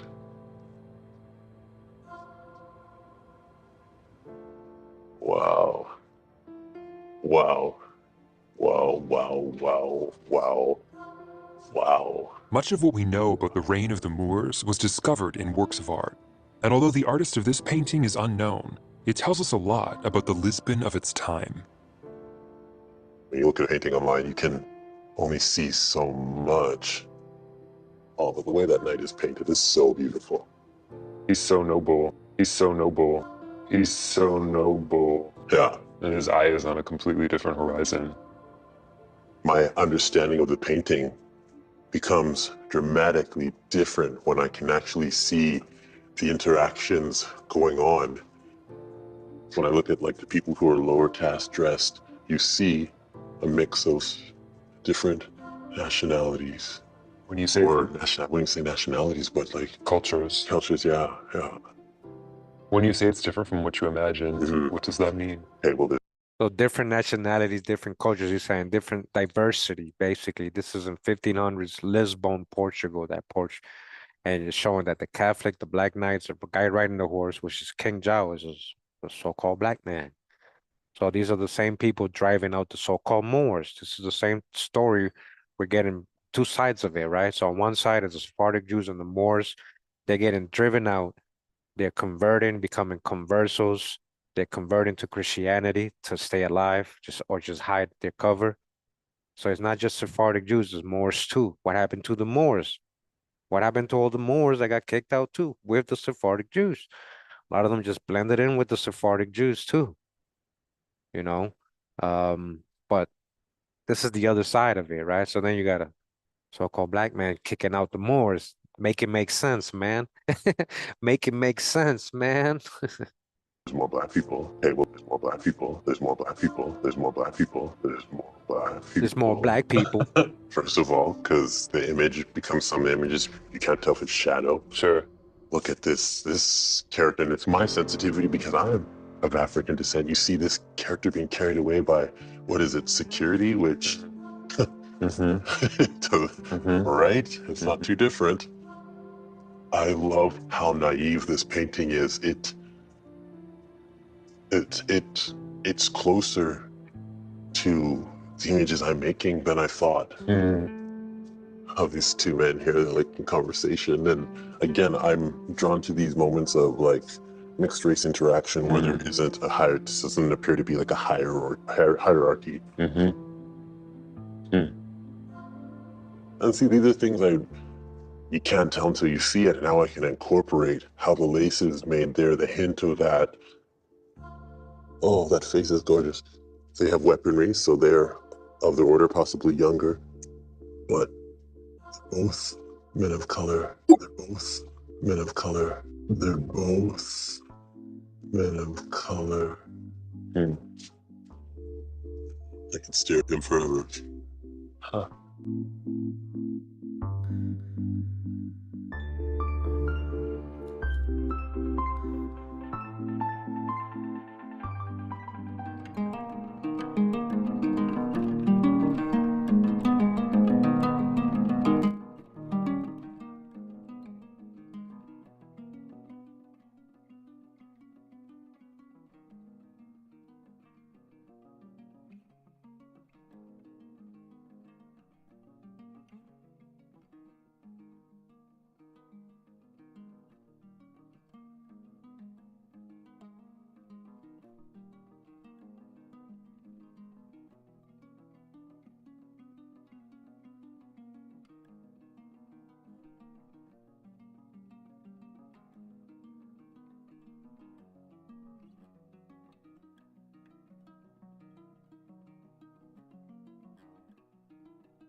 Robert Dre, bye.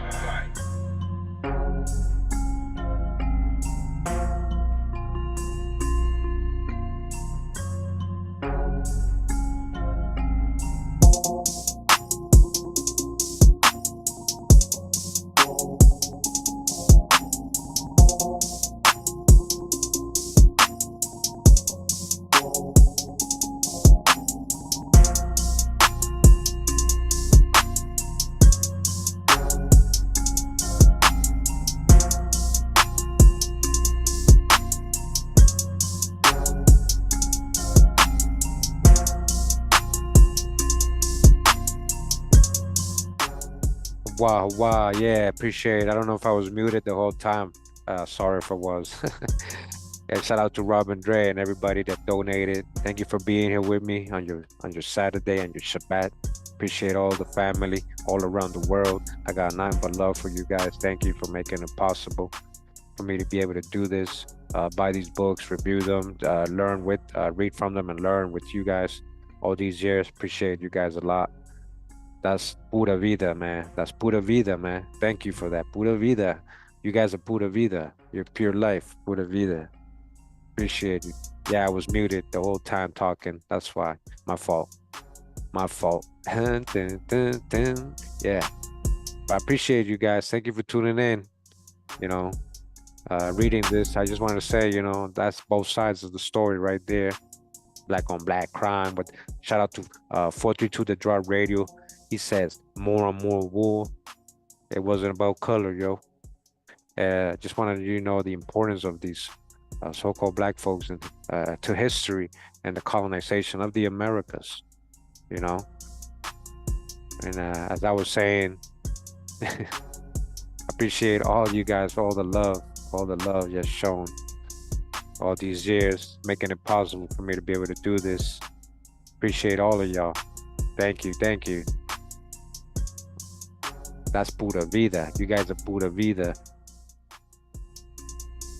Yeah, Shalom. We got next. We're gonna bring it back. Gotta let it play. We gotta let it play with just the beat. This is by Rob and Dre Beats, Blood Rush. Since we're talking about the bloodlines. If you got the Blood Rush by Rob and Dre Beats. So we're gonna do a little pull up. We're gonna do a little pull up. Appreciate you guys. Much love. Pura vida. Pura vida. Oh, wow. Robert Dre, bye.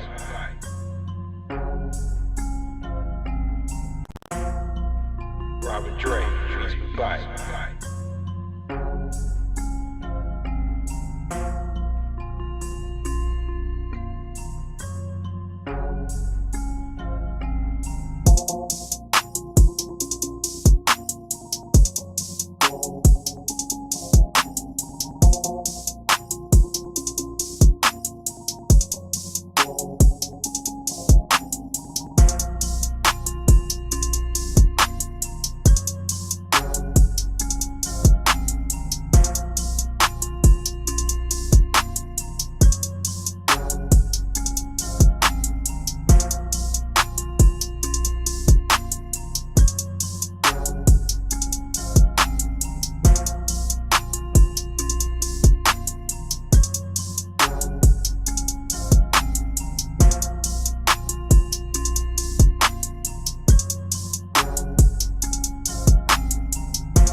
Robert Dre, Jewish Blackness.